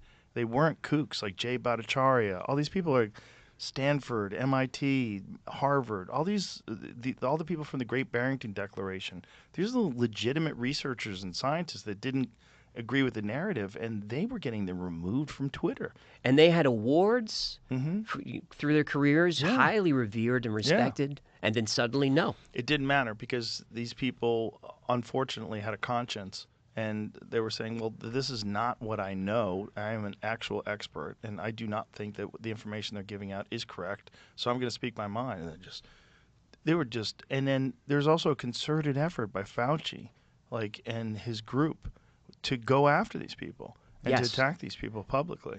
Yes, and when it was very early on, I forget even what paper I had released an op-ed in some paper criticizing a lot of this and lockdowns. Like my dojo was closed down and was trying to fight with masks on. So I was angry. And then within weeks of that, it suddenly became politicized. And I was like, now I'm fucked. And now it's a political issue? How is this a political issue? Right. But it was politicized. And I don't know why. I don't know why it was all shut down. I think it's all just money. I think the vaccine companies wanted to make as much money as possible, and then anything that contributed to vaccine hesitancy was not for the greater good of public health. It was because the more vaccine hesitancy, the less profit they would have. I think it's real simple. Ugh. Yeah. I it's agree, gross. but that's really gross. It is gross. But it's also gross that they would prescribe it for children because it was totally unnecessary. So the only reason why they would prescribe it for children or mandate it for children to get into schools is because they wanted to make as much money as possible. And they made an insane amount of money. So it did work. It was effective. But boy, did it destroy a lot of credibility. It certainly did. And it definitely worked.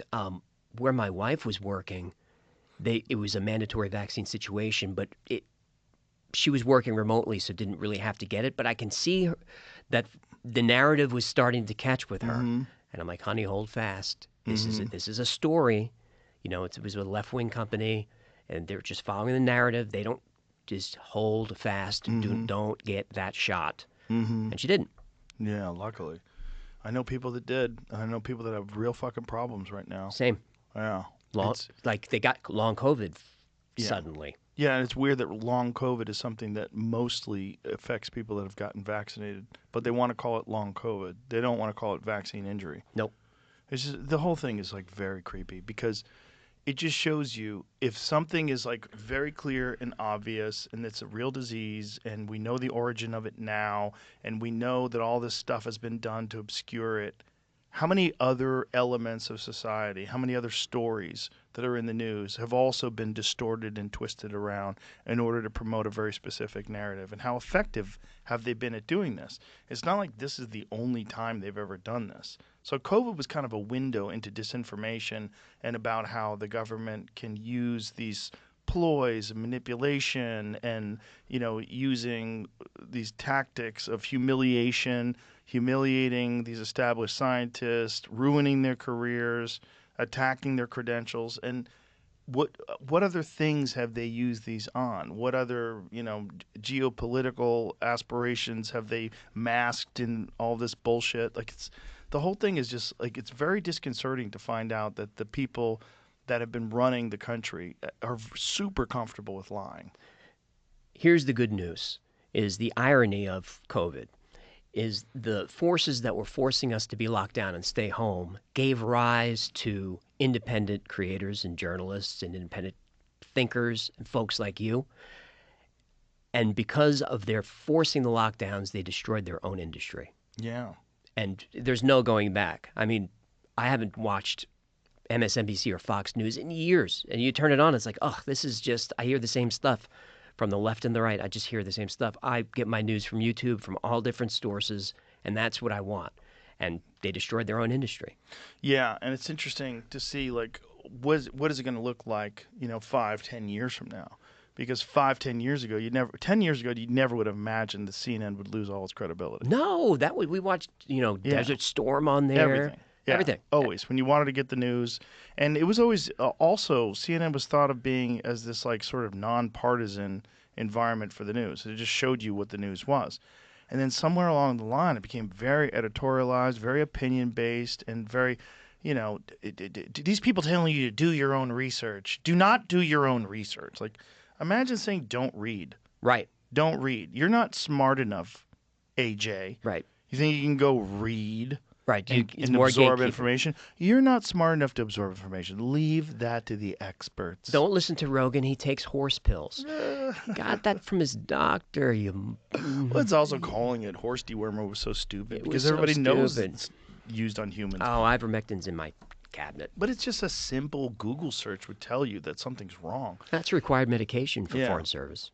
Yeah, so it's one of those things where you wonder after something like that has been happening, well, this seems like a playbook they're really comfortable with using. How many other things have they used this on? Like, what other aspects of society are just complete horseshit? When did it really start? Right. Probably during the 40s. Maybe even before, because if you read War is a Racket by Smedley Butler, that was 33. General Butler, yeah, the business plot general. Yeah. Yeah, he was a very, very honest guy. Yeah. Yeah, if you guys don't know the business plot, it's worth looking into. They tried to recruit him to overthrow the government. Yeah. Yeah. Because he had all the troops at his disposal. Yeah, that was wild. They were going to have a coup. They were going to have in the a United coup. States. Mm-hmm. Yeah. And nobody has answered for that. No. That's the J.P. Morgans and that whole set. So this kind of thinking has been going on forever. And then there's also kind of gatekeeping of information, like hiding the truth from people in order to preserve narratives, in order to preserve power and authority.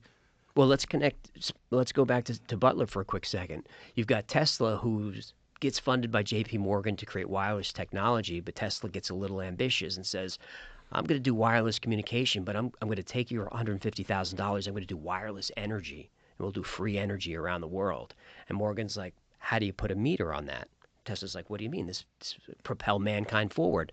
Morgan pulls his funding, tells everyone in the investment class, this guy's a kook, and if you invest with him, you don't do business with me. A few years later, Wardenclyffe Tower gets torn down. Tesla dies in poverty. Yeah. And where are those 20 boxes? Yeah.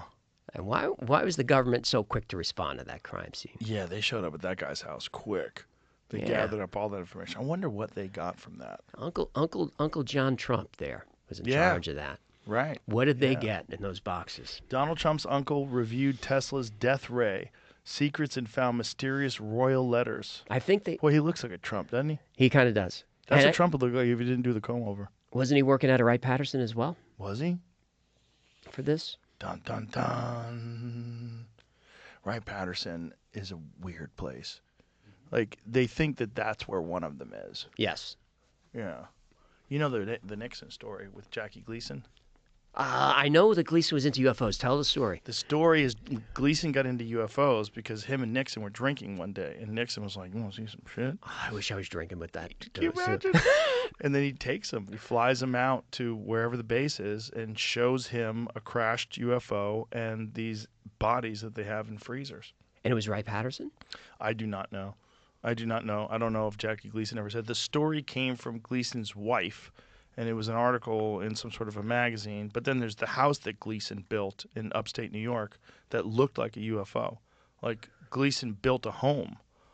Yeah, that was like a disc. I'm going to look into this. It's such a good story. I wonder where they went. Reportedly would have been in Homestead Air Force Base. It might be in Florida. In 73. I think that's where they were when they were playing golf. And 70. Embalmed. Was reportedly shown embalmed bodies of 4 alien beings. Dun, dun, dun. So Nixon exposes the UFOs to a civilian, and then it does not go well for Richard Nixon after that. Well, I think what went badly for Richard Nixon was that Richard Nixon was inquiring as to who killed JFK, and he said he thought he knew, and he was kind of talking about it publicly, and they're like, okay. Yep. And they had already, brought in Gerald Ford, kicked out Spiro Agnew. They got rid of him. Gerald Ford, who was also in the Warren Commission report. That's right. And then all of a sudden, Nixon and Watergate happens. Nixon, the most popular president of all time. Of all time. And it turns out that Bob Woodward was actually an intelligence agent, and this is his first project ever. Operation Mockingbird. And then the people that were involved in the break-in, all FBI. G. Gordon Liddy. Yeah, the whole thing is a coup. All was a coup, all was a setup. Yeah, and we're all parroting, Nixon was a crook. That guy was a crook. He was this or that. Like, they did a great job. The PSYOP was wonderful. I'm a patsy. Yeah. They say it over and over. Mm-hmm. Yeah. It's all really, really interesting stuff. But it's just, what it boils down to with stuff like your show, like how much is real? And when you have these mysteries, one of the amazing things about mysteries is you're never going to run out of topics. No. There's so many of these things. And as long as there's a U.S. government, I'm good. As long as the CIA exists. They're always going to be hiding something. But the fun ones are always the alien ones. Mm-hmm. That's the most fun ones. The alien ones, the ancient civilization ones. Like, what do you think when you go over the Bob Lazar story? Like, what are you? How much of you cries bullshit? How much of you's like, I'm more on the side. I think he's the most credible whistleblower because he didn't profit from it. And they prosecuted him for running a prostitution ring. Mm-hmm. Which maybe he was. Which I think he was. He pled down to pandering, but they also raided him during the Jeremy Corbell documentary. While they're filming the documentary, the FBI raided his facility, and they said they were looking for something, and supposedly he has a version or a sample of stable element 115. What? That's supposedly. Yeah, and that's supposedly what they were looking for. Well, of course. Supposedly he had gotten that from the lab, and when he was at S4, and that he had managed to smuggle out a stable chunk of this element 115. And there was a video that George Knapp had from back in the 80s where Lazar was demonstrating how this stuff bends light and, what it does, like it has weird effects. How soon after that raid was 115 is now called Moscovium? How soon after that raid was 115 synthesized? I think it was synthesized in Russia. Synthesized by a particle collider, and so the when they got it is a very temporary, quickly dissolving form, but they proved its existence. And supposedly, what Lazar is saying, wherever these beings are from, They obviously have a completely different environment, and they have a stable version of this element. Yep. And this element is crucial to this gravity propulsion system. That it's a part of this reactor. It gets bombarded with radiation, produces this gravity field, allows you to just slingshot through the universe. I don't know. Are they working to stabilize it? I don't know what's going on behind the scenes, man. Why would they raid Bob Lazar? That's that spectrum of believability again. Mm-hmm. Exactly. Here's a guy who's being attacked and tormented. In the middle of filming a documentary. I mean, I just had my first IRS audit. I don't know how you're doing. Oh, what'd you do? I didn't do anything. I don't work in weed anymore. What do you think they were auditing you for? What when you go over all your episodes? I'm sure it's just a coincidence. What do you think? Definitely coincidence. What do you think are the most problematic?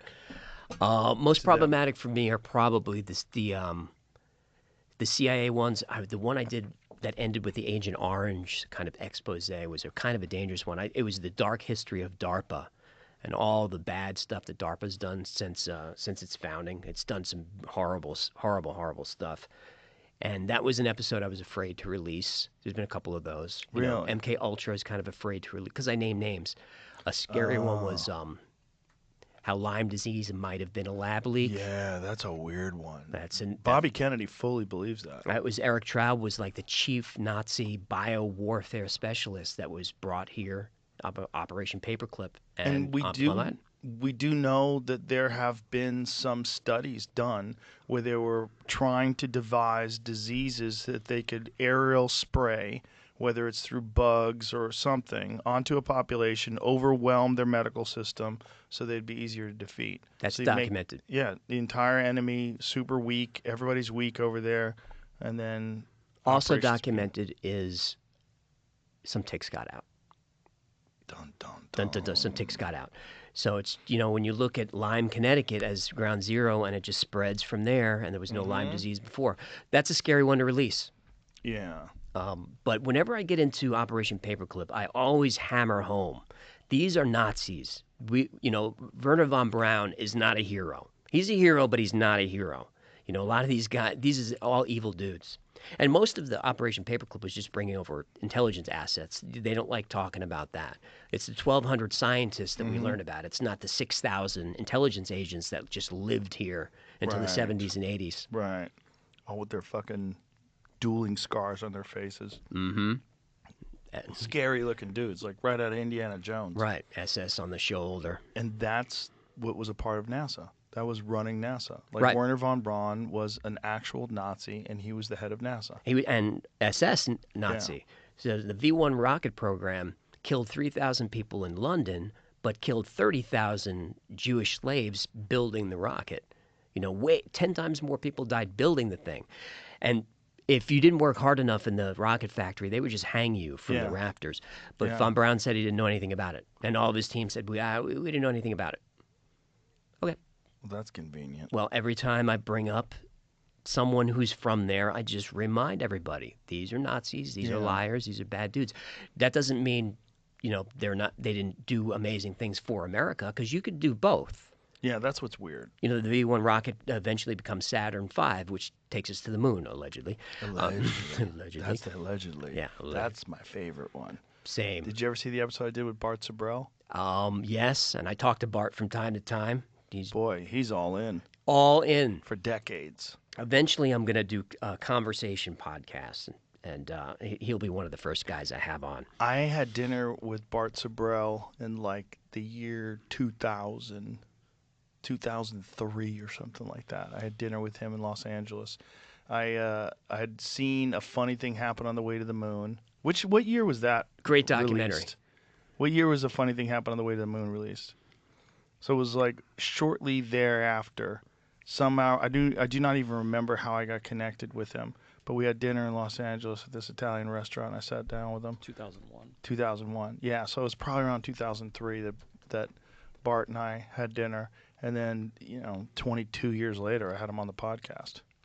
I need He's to look still into it. going after it. Oh yeah, yeah. He still emails me, and I'm like, Bart, I'll have you on. I'm still building the studio. Well, he's so all in on this, and the more you talk to him, the more you go, God damn it, he might be right. He might be. I debunk a lot of his claims. but Which ones? Not all of them. You know, like the parallel shadows and how how a shadow on the moon should be completely black, but that's not really true. And shadows. Well, know- things are reflective, and the surface is Of course. reflective. That's part of the issue. But the parallel shadows are fucking weird. Like, you could find a reason why these intersecting shadows could exist, but it also could be more than one source of light. Like, Sure.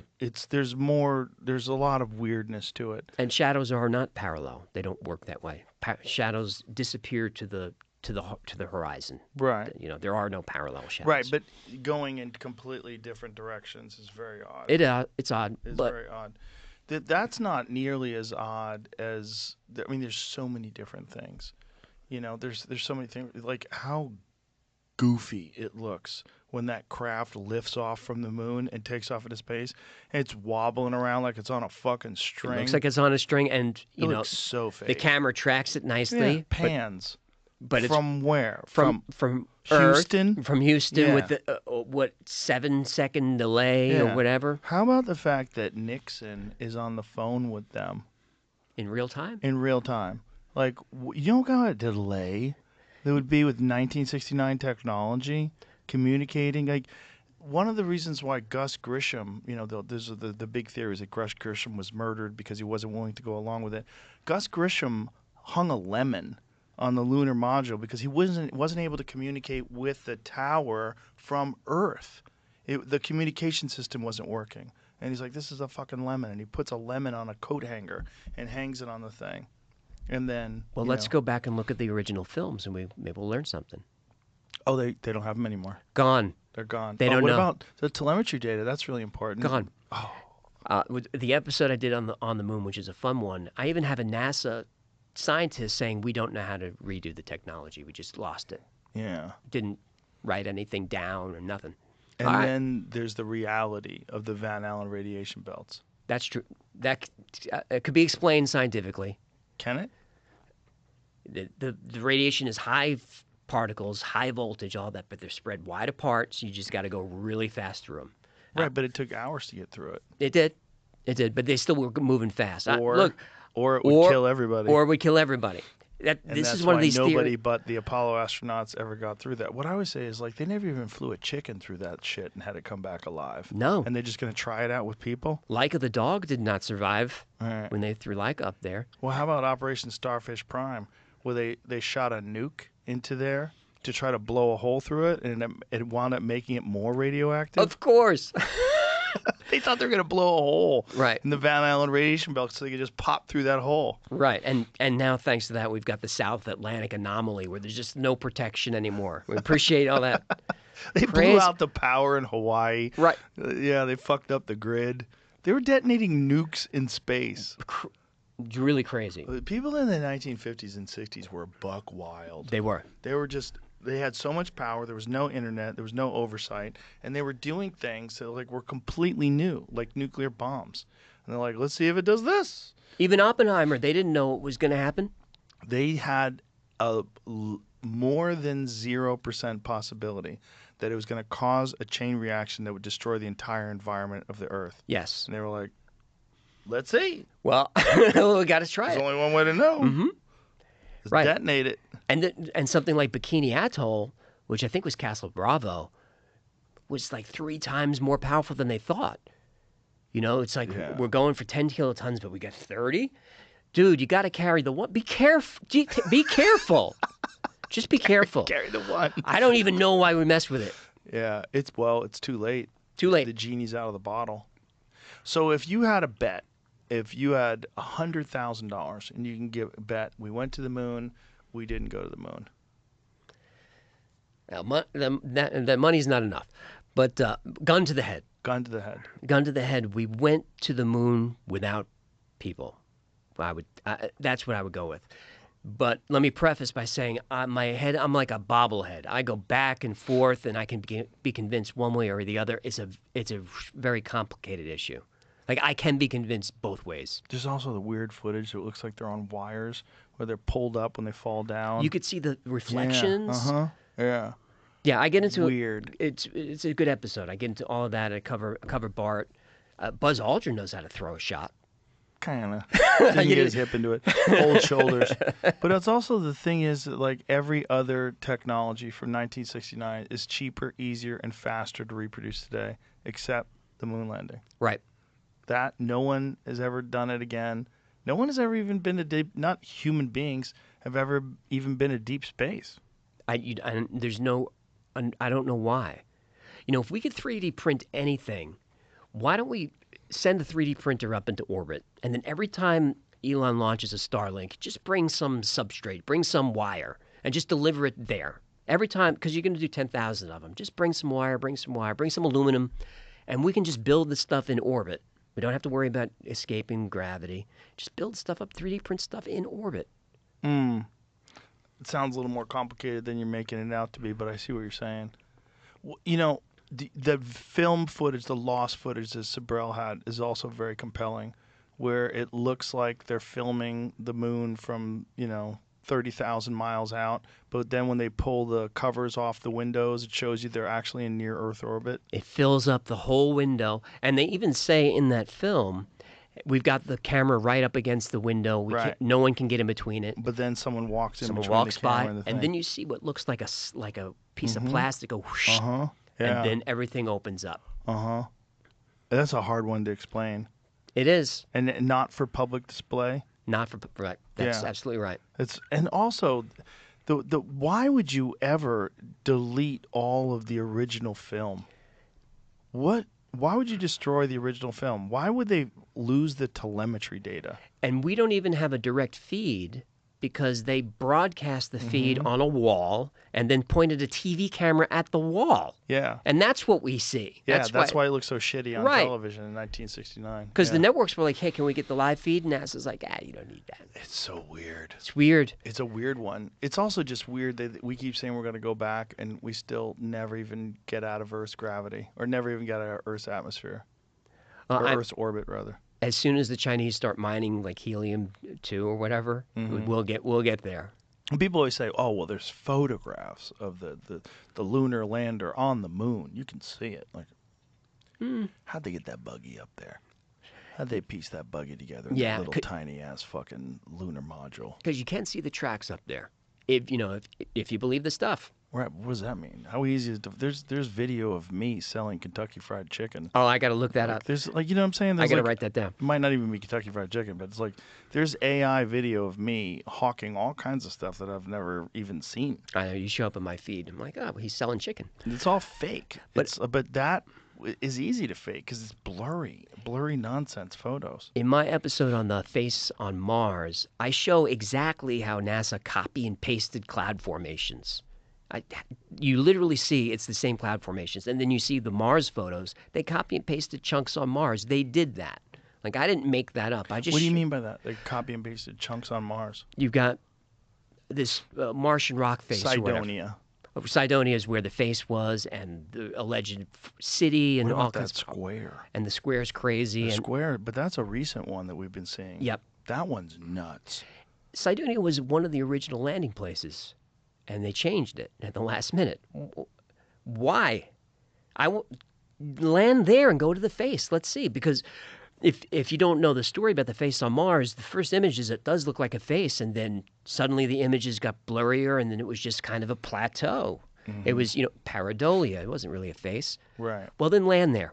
Drive, Sojourner over there, whatever. Let's have a look. What's crazy is that the face is right down the street from the square. Yes. The square, to me, is way more compelling than the face. Because if the second images were more clear and it really is just, how do you say that word again? Pareidolia. Pareidolia. If that's really what it is, that kind of makes sense. Because the first one's like real blurry and shitty and it's from the 70s. True. Right? But this square is nuts. Right. It looks geometrical. Yeah. Right angles. And an actual square, or at least similar to a square. It looks like a structure made out of right angles, and it's on the fucking moon. I showed it to Elon Musk. He's like, "Oh, very interesting. We should probably go up there and look around." We should. Yeah. I mean, they're finally admitting that Mars used to have an atmosphere and oceans, giant oceans. They're And finally they admitting found it. frozen water on Yep. Mars. Yeah, which is like, okay. Yep. Well, if we go back millions and millions of years, like what did it look like? What was going on there?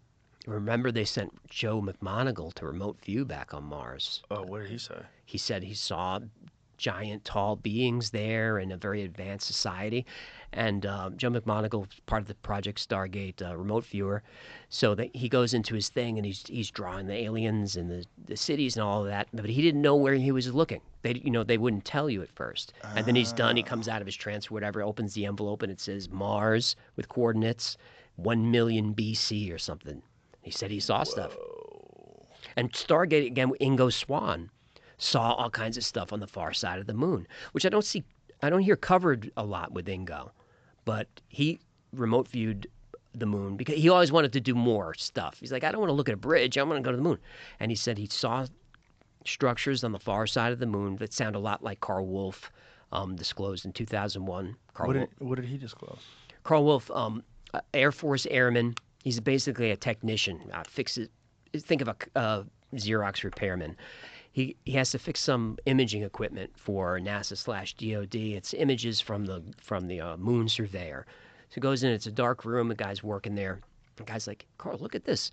It's pictures of the dark side of the moon. He sees domes, towers, roads, all kinds of stuff. And he can't believe it. And Carl goes home and he's told his wife, I can't wait to see this on the news. This is crazy what we found. This is a civilization on the moon. And it just goes away. And Carl Wolf said he saw that. Remote viewing. No, photographs. He saw photographs. He saw photographs of it. He saw photographs. Who took the photographs? It was the moon surveyor satellite that takes pictures all the time. It's like we have images, we have stuff around the moon. I don't know why there's no webcam. I don't know why we can't just tap into Throw the a image. satellite up there. Something. They're there. Just send a signal back. I read that they just got like 5G working in space. Send us a signal. Put a webcam on the ISS. Let us tune in. So Carl Wolf saw that stuff. Ingo Swann saw the same things, but he saw actual beings there, and he said they were able to sense his consciousness, and he snapped out of it. He said aliens are on the far side of the moon, and they are not our friends. So very interesting story. Ingo Swann, very interesting cat. So what took these photographs? The moon surveyor, lunar surveyor, satellite. And none of that stuff's ever been released? Oh, they released a lot of images from the far side, but they release what they release. That's why we know there's fewer impacts on the far side, because we've seen those images. But there's no images of these domes or whatever. No. I've seen some that maybe are faked, that look pretty compelling. I forget what episode I just showed them in, but when I found them, it was mind-blowing. And I can't find them again for some reason. I wanted them for another episode, and I can't find the photos, which is always suspicious to me. It's like suddenly the thing is blurry off of Malibu. It's like you just can't find the stuff. But my gut tells me something's going on up there. Someone's aware of it. I'm dying to know what it is. It would be unbelievable if Mars was the first planet that had life before Earth was capable of supporting life. It reached a very high level of sophistication and then started seeding Earth. Right. Panspermia theory. Yeah. I believe we have at least one rock from Mars that just landed here. I think we have one of those. So for maybe a giant impact or something, threw some of Mars over here. Dum, dum, dum. But the idea, I think, is that their atmosphere was deteriorating or that they were getting further and further from the sun. Their magnetic field was weakening, strips away the atmosphere. And so this would be the thing. If you were a super advanced civilization, the race would get so advanced that you could leave your planet. Yes. And that's the only way you're going to survive, because eventually your planet is going to move over millions of years further and further away from the sun, not able to inhabit life anymore. Right. So maybe send your DNA or whatever to the third rock. Or Anunnaki. Or Anunnaki. That's the good one. Yeah, they show up everywhere. That's the ultimate one. That is the big one. The Anunnaki's the big one. Yeah, that's a good one. That's one that makes you go, oh. Because it shows up everywhere. It shows up in the Bible. It shows up in the Mahabharata. It shows up in ancient Chinese literature. It shows up everywhere. Not always called the Anunnaki, but the Anunnaki, and then they have their servile species that could be the Nephilim, could be the giants, and then they take these primitive humans, give them just enough intelligence to mine the gold. It's part of the lore. Yeah. It's a good one. Oh, it's the best one. It's the best one because when you do look at ancient Sumer and you look at their detailed map of the solar system, you're like, what the fuck is that? Like, how did they figure that out? Right. Like, you're talking about 6,000 years ago, they had depictions of the planets all in the proper area. Like, they weren't the exact right size, but, like, the bigger ones were in the place where the bigger ones would be, the smaller ones in the place where the smaller ones would be. It was representative. And the sun looks like a sun. Like, it's got the rays around it. Right. Showing that this is the center of the solar system. Right. And this is how many thousands of years before Copernicus, right? Yeah. Didn't even know. Something I don't think it doesn't get enough attention is when these ancient cultures are obsessed with equinoxes. A lot of people think equinoxes is when day and night are the same, but that's not what that is. That's when day and night are the same. It's called equilux, and it's different for everybody on Earth, depending on where you are. An equinox is when the sun is over the center of the Earth's equator. Well, how did you know there was an equator? So Stonehenge is aligned to the equinoxes. How did you know there was an equator? And how was the pyramid? The sizes are directly divisible to a number like 43,200 that could be factored in to calculate the circumference of the Earth. So you can calculate the equinox. How did they do that? Right, and how is it pointed to true north, south, east, and west? How did they do that? Why does it mirror the stars of the Orion Belt? But mirrors them 30,000 years ago because of precession. Right. So I'm in the camp that the Egyptians found the pyramids, not built them. But I'm glad Zahi's not here. Well, that would, get you to the ancient civilization theory. But when you're looking at an ancient civilization that is as complex as Egypt, and then you factor in the Anunnaki story and all these other things, you got to think, like, why were the Egyptians so advanced? Like, where did they learn this from? Christopher Dunn has the answer. The power plant? Power plant. Yeah. Is that what you think? It's one of my favorite episodes because you can either watch my stupid thing with the fish, or the better thing is to just buy Chris's books and read the science. Oh, don't be a sheep. Don't be a sheep.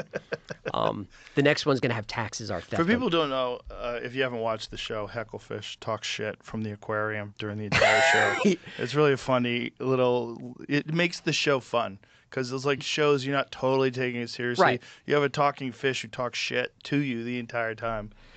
What I'm trying to do is take weird topics, complex topics, break them down, make them accessible to everybody, have a good time, get you thinking on your own. If I get things wrong, that's okay. As long as you go out and just get interested in stuff. That's what I'm trying to do. Have fun and get you interested. Have you been looking at all under the structures underneath the pyramid? Yes, I'm skeptical of that research because if you look at the imaging, I don't see the coils or any of that stuff. I don't see it. They also said they found the tomb of Nefertiti. No, the tomb of Osiris. It just looked like splotches on radar. And they haven't released any of that information to the scientific community. Nothing's peer reviewed. But when it first hit the news, I was like, that supports the power plant theory, the coils and all of that. Mm-hmm. But I have a feeling that their research will be debunked. Hope I'm wrong. Really? Well, they released more of it, and because they released more of it, and the conversations that Graham Hancock and Brian Murarescu had with them, well, they were initially skeptical as well. They've come around more to thinking that these guys might be onto something, because they've done this multiple times now with multiple scans, and they keep getting the same results. And it does kind of look like coils when you look at the images. First of all, the pillars, the fact these pillars are uniform, and then the fact that the structure goes down 2 kilometers into the earth. Yep. Like, maybe people 4,500 years ago were so motivated, as Zawi said, that it's like, this is the project of the entire country, the pride of the country. Okay, maybe. But 2 kilometers down Like we're starting to get real crazy. I mean, if you look at the Khufu pyramids, like perfect, and then you look at the pyramids that were built later that we know were Egyptian built, and it's like the Timu version. It's like Right. you're not even. It's like a mess. It's just a Yeah. pile of rocks. Yeah. Where the Great Pyramid is precise, and there's no reasons for these different chambers and the chemical residue. Why? And why are there copper rods going down into the aquifer, which is exactly the technology Tesla was using at Wardenclyffe Tower, the same exact technology. Why? There's hydrochloric acid. We have evidence of that. And we've got the zinc sulfide, and it creates hydrogen atoms that go up the gallery. And then there's an opening that's exactly the right wavelength for hydrogen to flow through. And it resonates at 440 hertz, and it makes an F-sharp chord. And you've got it's tuned inside the king's chamber to exactly that chord. Or, maybe it's just a place for a dead guy. Why use rose quartz, which is so highly, the rose granite is so dense with quartz. It's very rare, but it creates a lot of piezoelectricity when you apply pressure to it. And hydrogen could do that if you pumped it through the king's chamber. It's so fascinating to me that the gatekeepers are they're so reluctant to even consider any possibility that it might have been something other than what they've initially asserted. It's frustrating, but it ruins their career and their reputation. It's like everything you said was wrong. Over time, I have a buddy who just went to Egypt, and he hired these two archaeologists to take him on a tour, and both of them were saying there is no way the actual mainstream story is accurate. They're like, there's no way. Like, this stuff is beyond. And then as he was like going through it with him, he said he was just fucking blown away. He said, I haven't been, but he said, you can look at it all day on television and on your laptop. When you go there, you're just like, what the fuck? I'd love to see it. Yeah, we should go together. Let's do it. Let's go. Let's go. Zahi wants me to go with him, but I just don't think I could. I think after an hour, I'd be like, dude, I got to get away from you. Yeah. You're freaking me out. He'll ruin everything. I discovered this. This is my discovery. Yeah, it just... He didn't even mention the limestone from Tor. Didn't even touch on it. What's the significance of that? It's a great insulator of electricity. It's also mined from very far away. We know it was definitely there. Herodotus talked about the limestone pyramids that could be seen from the mountains of Arabia.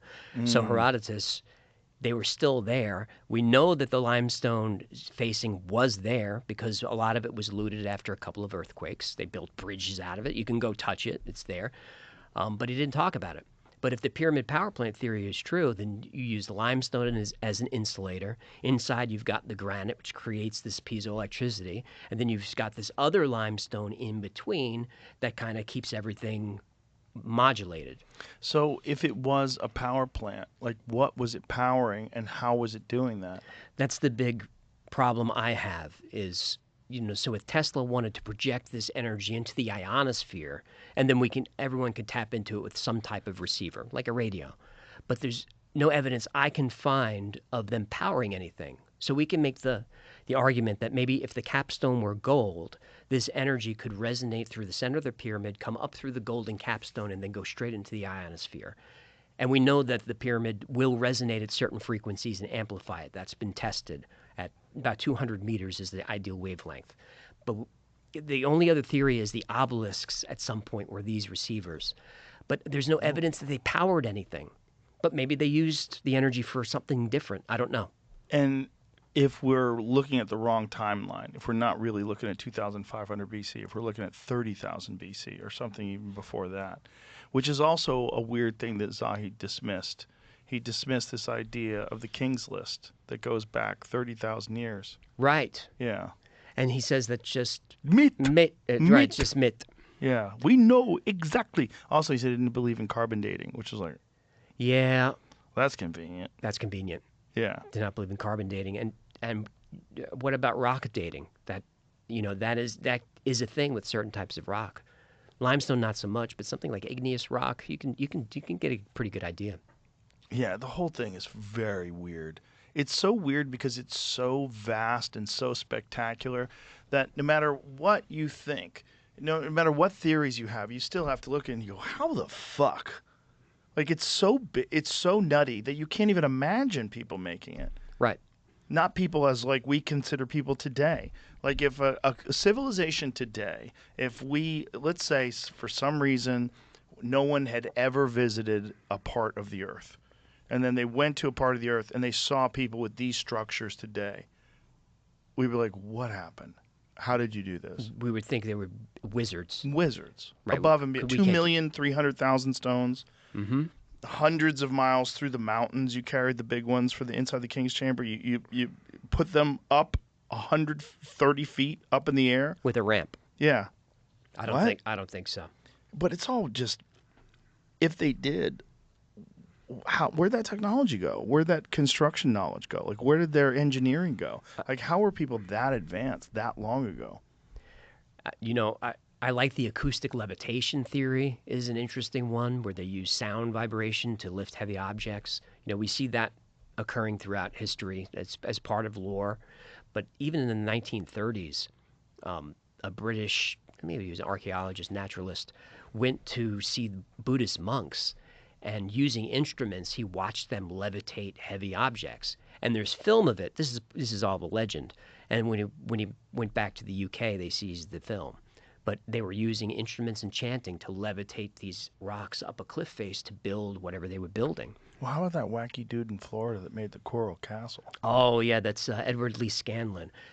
It's hard to find, but I found him using levers and pulleys and stuff to do it. It's still amazing what he did. Yeah, by But- himself. By himself. He's like 5'1", Yeah. 90 pounds, and I think that door is tons, and you can push it with your finger. That door in the Coral Castle is amazing. And supposedly did it for his girlfriend, I didn't right? read for that. his beloved. Yeah, he did it to impress a lady. You went too far, man. You don't have to do that. You just buy a nice car. don't do the No, she doesn't care. Anybody can buy a nice car. I'm gonna rock this chick's world. Literally gonna rock her. She's gonna see my Coral Castle and be like, this motherfucker's the one. She bailed. You bail if a dude builds you a castle. You're like, look at the time. Mm-hmm. Gotta go. Mm-hmm. Yeah. When you do these shows and you've amassed like this channel now with all these like fascinating things, which ones to you are the most exciting to create? The most exciting.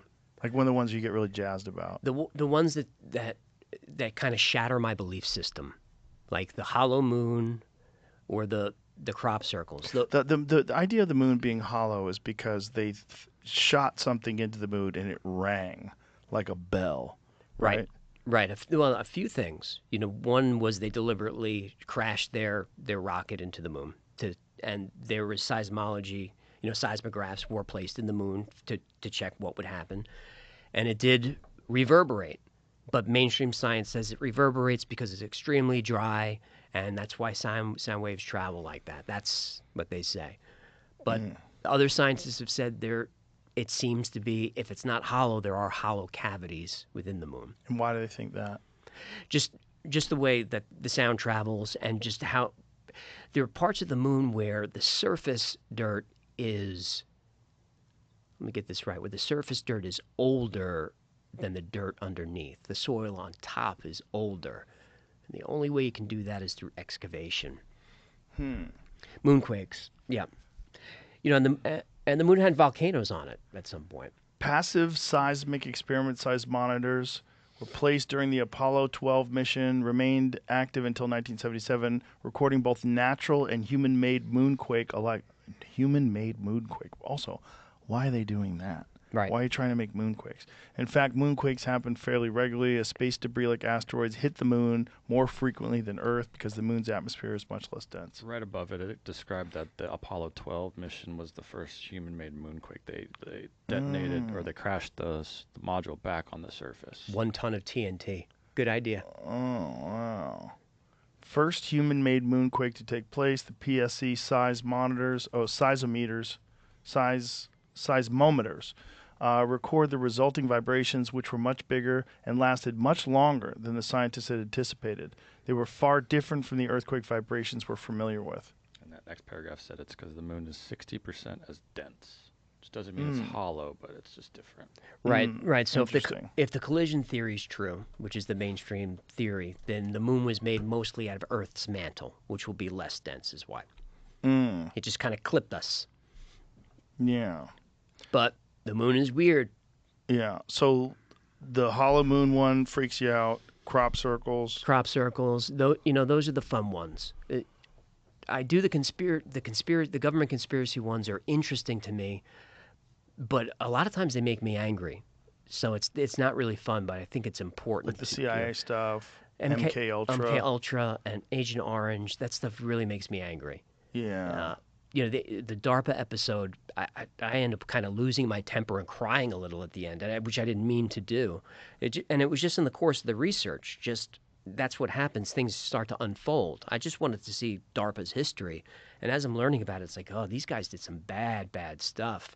And then when you get to Vietnam, and you got the chemical companies, Dow Chemical and DuPont and all this, creating Agent Blue, Agent Purple, Agent Orange. Yeah. And more American soldiers got sick than actually got killed in the conflict. I dedicated the episode to my father-in-law, who had all kinds of injuries from Agent Orange. The government denied any responsibility for years. They finally agreed to a settlement in 1981. He applied for his benefits, and the government made do. They kept their word. He got his settlement 40 years later. Jesus. And even that's never going to be enough to It's deal not. with all those health problems. Right. So your country needs you, and you answer the call. And then when you need your country, take a number. And your country needs you based on a false flag. Gulf of Tonkin. Yeah. Which is also very dark. The LBJ. idea that they fake attacks to get us to go to war. And then there's Operation Northwoods, which is a really wonky one. That was the one to get us into Cuba. Yeah. And that was probably the beginning of the end for Kennedy, because I believe Kennedy put a stop on Northwoods. And Bay of Pigs wouldn't allow air support. Right, he got screwed on Yeah. that. And the Bay of Pigs, that was the end. That was where Kennedy says we need to start again.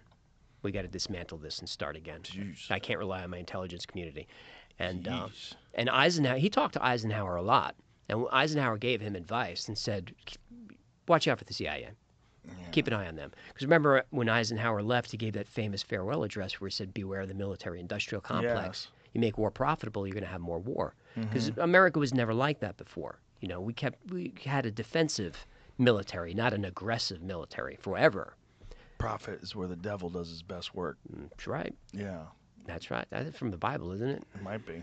But it's really what it is. If evil is real, justification for evil, like if you have a compartmentalized situation like they do with corporations where you have this diffusion of responsibility because you have a bunch of people that are all working together. Hey, it's not I'm just working. This is part of my job. And then you have a responsibility to shareholders to make maximum profits every quarter. And then you justify all kinds of things and you get rewarded. Great job. You did a great job, AJ. We like how you made those profits. You got a nice fat bonus. And then, you drink yourself to sleep every night. My stepsister just retired from Grumman. She worked in top secret programs. She won't tell the family what she did. Dun, dun, dun. She wants to live. Good. Keep your mouth shut, lady. Keep it shut. Lisa, be quiet. I'd keep my mouth shut, She never too. said a word. Why would you? It's Nope. not worth it. No. It's not worth it. Pension's too good. Also, like, you don't want to die. It's just like they get rid of people. If you're in the business of killing people, which is what military contractors are, they are in the business of killing you if you get in the business of killing people. They're like, oh, we just have to kill one more person, and then we can kill a whole bunch of other people and make a lot of money? Yeah.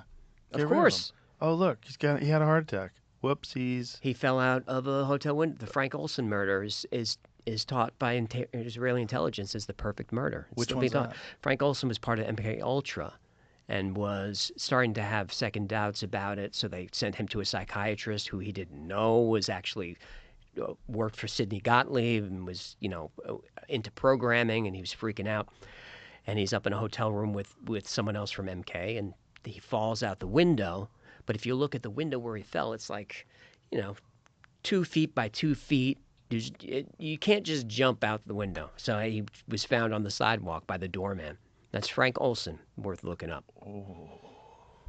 Just drove for talking to his family afterwards. They gave him $750,000. That's right, and it took a Not lot of file a pressure. claim Yeah, settlement. Right. Right. And it was be quiet. We'll give you the money, but be quiet about it. Yeah. So I mean, it's all real, and it's Yeah, just the stuff that's undeniable is enough to make you just go, "Whoa, what is happening? What is really going on behind the scenes?" the MK Ultra, the testimonies from the women is really heartbreaking to watch them. The sexual abuse that they endured for years at that, the whatever that was, that lodge on the water near D.C., and just tortured and crazy stuff. Operation Midnight Caller, that one? Which one's that? That's it happened in San Francisco, where they had agents hiring prostitutes, and Midnight Climax. Midnight Climax behind the two-way glass. Yeah, nuts. Bunch of weirdos. Tax dollars at work. Yeah, and it's because they had no oversight. You have ultimate power. It's all totally deniable.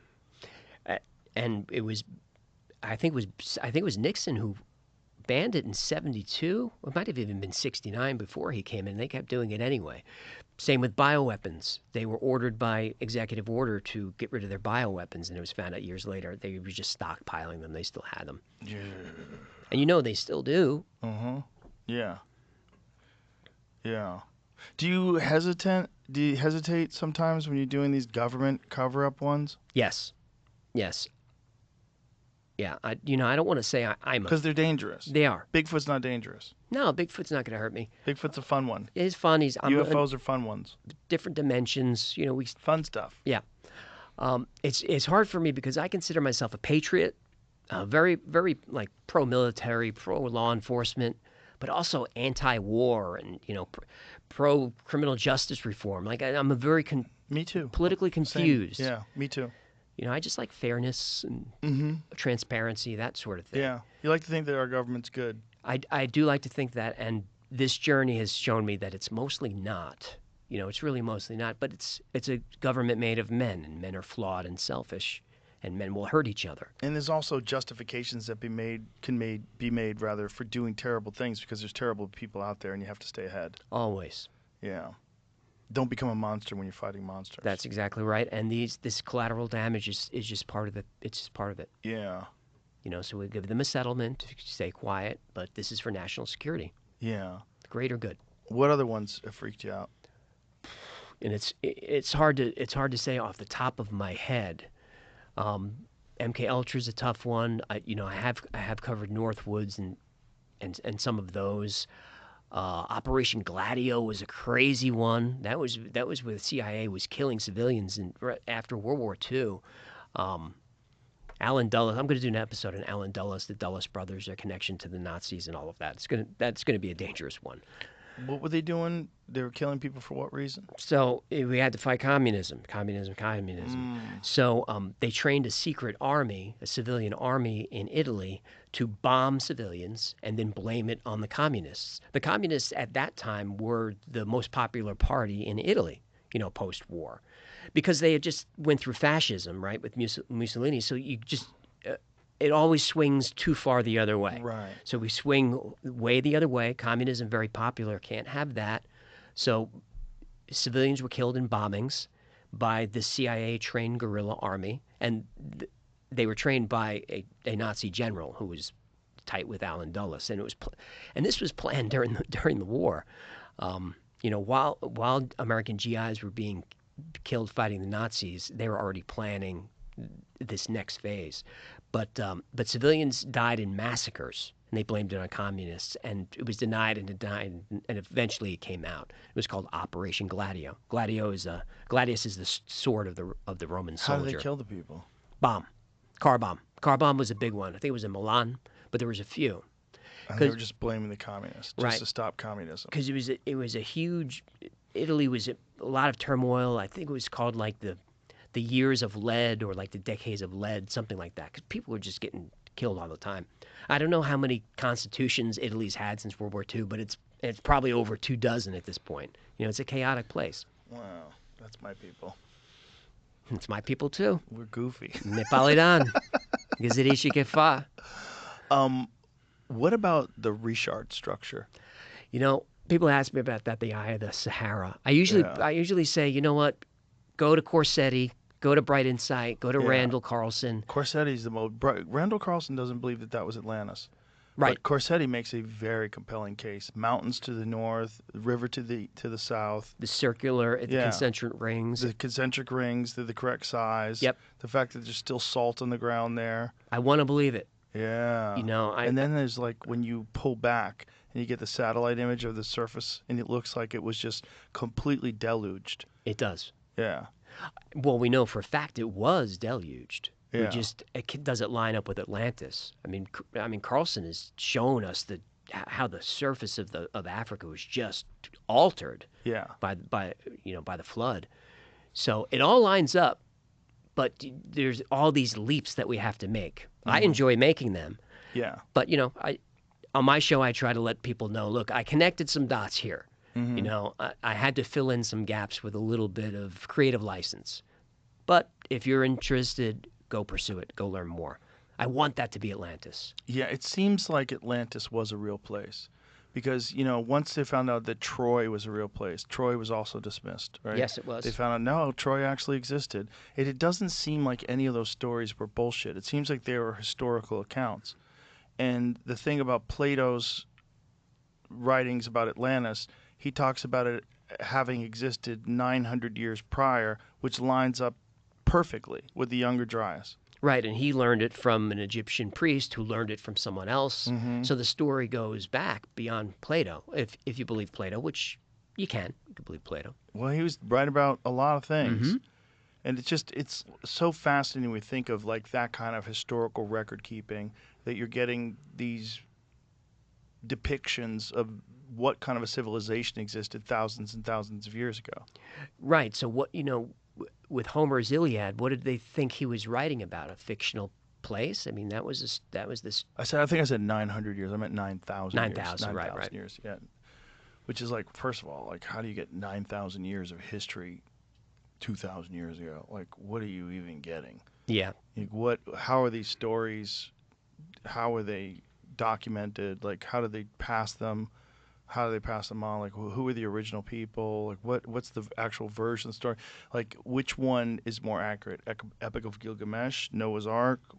Like, something seems to exist in almost every ancient civilization. They all have a flood myth. Yeah. And, Gilgamesh and Noah's Ark, they're very similar stories. And there are other cultures that have a Noah's Ark story. Yeah. Yeah, that's my favorite currently. I've seen like a ton of videos, and I think Jimmy Corsetti does the best job about the Reichart structure, but he's all in on it. Yes. And I think like it doesn't look natural. No, it doesn't. It doesn't. It looks like and it's like, what a coincidence that it matches the dimensions of Atlantis as described. And it's in the right place. So, Yeah. When people argue for Bimini being Atlantis, it's like, nah, they didn't know what any of that was, but they knew what North Africa was. Right. And also, it's so close to Egypt. It's so close to what we already know was a super advanced civilization that existed. There's been no excavations of that? I don't believe so. Of the Reichart structure? Yeah, I'm reading all about it. What have they done? Like deep? 1974 was discovered. They found artifacts. Looking right now, that's what I was about to show you. This isn't a great example, but there's other. This isn't it. Another eye that looks similar to it in the same area. Interesting. Then the comments say that there's even 2 or 3 of these. Whoa. And I was reading Stephen Novella's breakdown of Jimmy's video. He says he's leaving out some known facts, like there was a canal that connected each of the circles that isn't apparent in the reshot structure. But those are the things I was just getting at right now. But this looks like canals. Well, that's a different one. This isn't the reshot structure. Right. Show the Reichart structure. And the reshot structure is strange because the coloration is different than the rest of the. That was topography. also the depictions of the colors of the rocks is the same, red and black. Yeah, like that is fucking crazy. That's crazy. It is. The one guy who found artifacts said there was some stuff like out here on the outer circles, but not very many inside. Well, the question is like, how big was the catastrophe, and how much would be left, and what would you actually see? Like how much was the structure altered by whatever the fuck happened. Right. So when we talk about ancient advanced civilizations, we're not talking about more advanced than us. We just mean advanced. Right. So people will say, well, where's their plastic? Where's their. Yeah, but Well, it doesn't have to be the same doesn't. kind of advance. It doesn't. Like combustion engines, all the different things that we've done, electronics. Like we're just assuming that technology always goes in the exact same path. But it's whatever the fuck they were doing. Whatever we know they were doing in Egypt was extraordinary. In terms of like their ability to core the drills when they have these cores that they like high speed drills Yep. that seem to be like if not diamond tipped, something of a similar vein that allowed them to dig into that fucking granite like that. Like. Right. How did they generate 2,000 RPMs or whatever? Right. How could they do that? Yeah, it's all freaky, man. It's like the history. I mean, Graham has the best depiction. He said, "We are a species with amnesia." That's the perfect way to say it. You know, it's a shame that he's marginalized, but I like that Netflix is stuck by him and going to keep pumping those out. Well, the facts are the facts. You know, just the structures that he's uncovering. When you're looking at Gunung Padang, when you're looking at all these different places, when you look at, just Machu Picchu, all these different places. Like, what the fuck was going on? Like, why is this stuff so complex? Why is it so fascinating? And why aren't we allowed to ask? Why aren't we allowed to investigate it? Yeah. Remember when his Ancient Apocalypse Season 1 came out, there was a British newspaper said Graham Hancock is the most dangerous man in the world. Because of the white guys are just dumbasses. Oh, well, they come on, always man. want to connect it to white supremacy, which is so crazy because Graham Hancock is the furthest from a white supremacist. You know, he's married to a woman of color. He's like the sweetest, nicest guy. He's a vegan. Of course.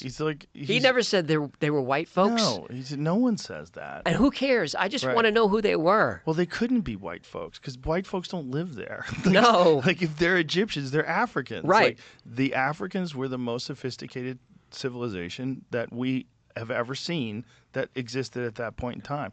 We don't know if they're as sophisticated as we are, but we know they did some stuff back then that we're not capable of today.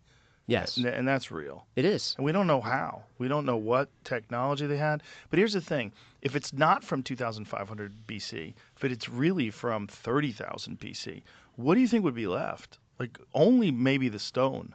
That would be it. That's part of the problem. I mean, steel, any kind of It'd be metal, gone. It would only take 100 years for Manhattan to be covered by vegetation. Right. 1,000 years, the skyscrapers would crumble. Right. 10,000 years, it'd all be washed away. Right. 100,000 years, you're not gonna see jack shit. Nothing. Nothing. Yeah. Who was that British archaeologist that we brought up the other day, Jamie? With the where he has this like really good point that human beings have been in essentially the same form for the last 300,000 years. Like it's not outside the realm of possibility that we have achieved very high levels of sophistication multiple times and have been knocked back down to the Stone Age again Sure. by cataclysmic events. Right. And that makes a lot of sense to me, that it's Yeah. just part of a cycle. Yeah. You know, the doomsday clock it's kind of a real thing. You just get to a level of technology where you just are too dangerous for your own good. We're not sophisticated enough for nuclear weapons. We're not smart enough to have those. No. Well, that's the hope, is that that's what the aliens are here for. To go, hey. Right? Because they have. Yeah. But then that down. why did they allow just the United States to detonate 60-something bombs? And Well, here's the thing. 2 of them that caused mass death, right? Hiroshima and Nagasaki. But that's also when the UFO started showing up in mass, and, I have this comedy club called the Comedy Mothership, and the rooms are named Fat Man and Little Boy. okay. And the reason why is because in UFO folklore, after those bombs were dropped, that's when the mothership started showing up. Right. Yeah. And in some tests, you can see stuff in the sky in the films. I think you can see something at Castle Bravo. Could be wrong, but there are some tests where you can see stuff in the sky. Like, what was that for a few frames? Like, they were keeping an eye on. I hope they are. Yeah. That would be nice. Please. That would be nice. Well, listen, AJ, I love your fucking show. You have provided me with hours and hours of entertainment. It's an awesome program. You do a really good job. It's really well done. I don't know who's doing it with you and how you produce it, but you guys fucking kill it. Thanks, man. Great team. It's a great show. The Y-Files, it's available on YouTube. 4.73 million subscribers, so I'm not alone. And you guys have only been around for how many years now? 2020. That's amazing. 5 years and you already have almost 5 million subscribers. The CIA is just backing me up. It's a great fucking show. That's what it is. So I'm glad we finally did this. Appreciate so thank you very much, man. And if you ever got anything crazy, you want to break it here, we're ready for you. If you got an episode coming out you want everybody to know about, come on back. I think we probably do this 100 times. Thank you, brother. Appreciate you. All right, bye, everybody.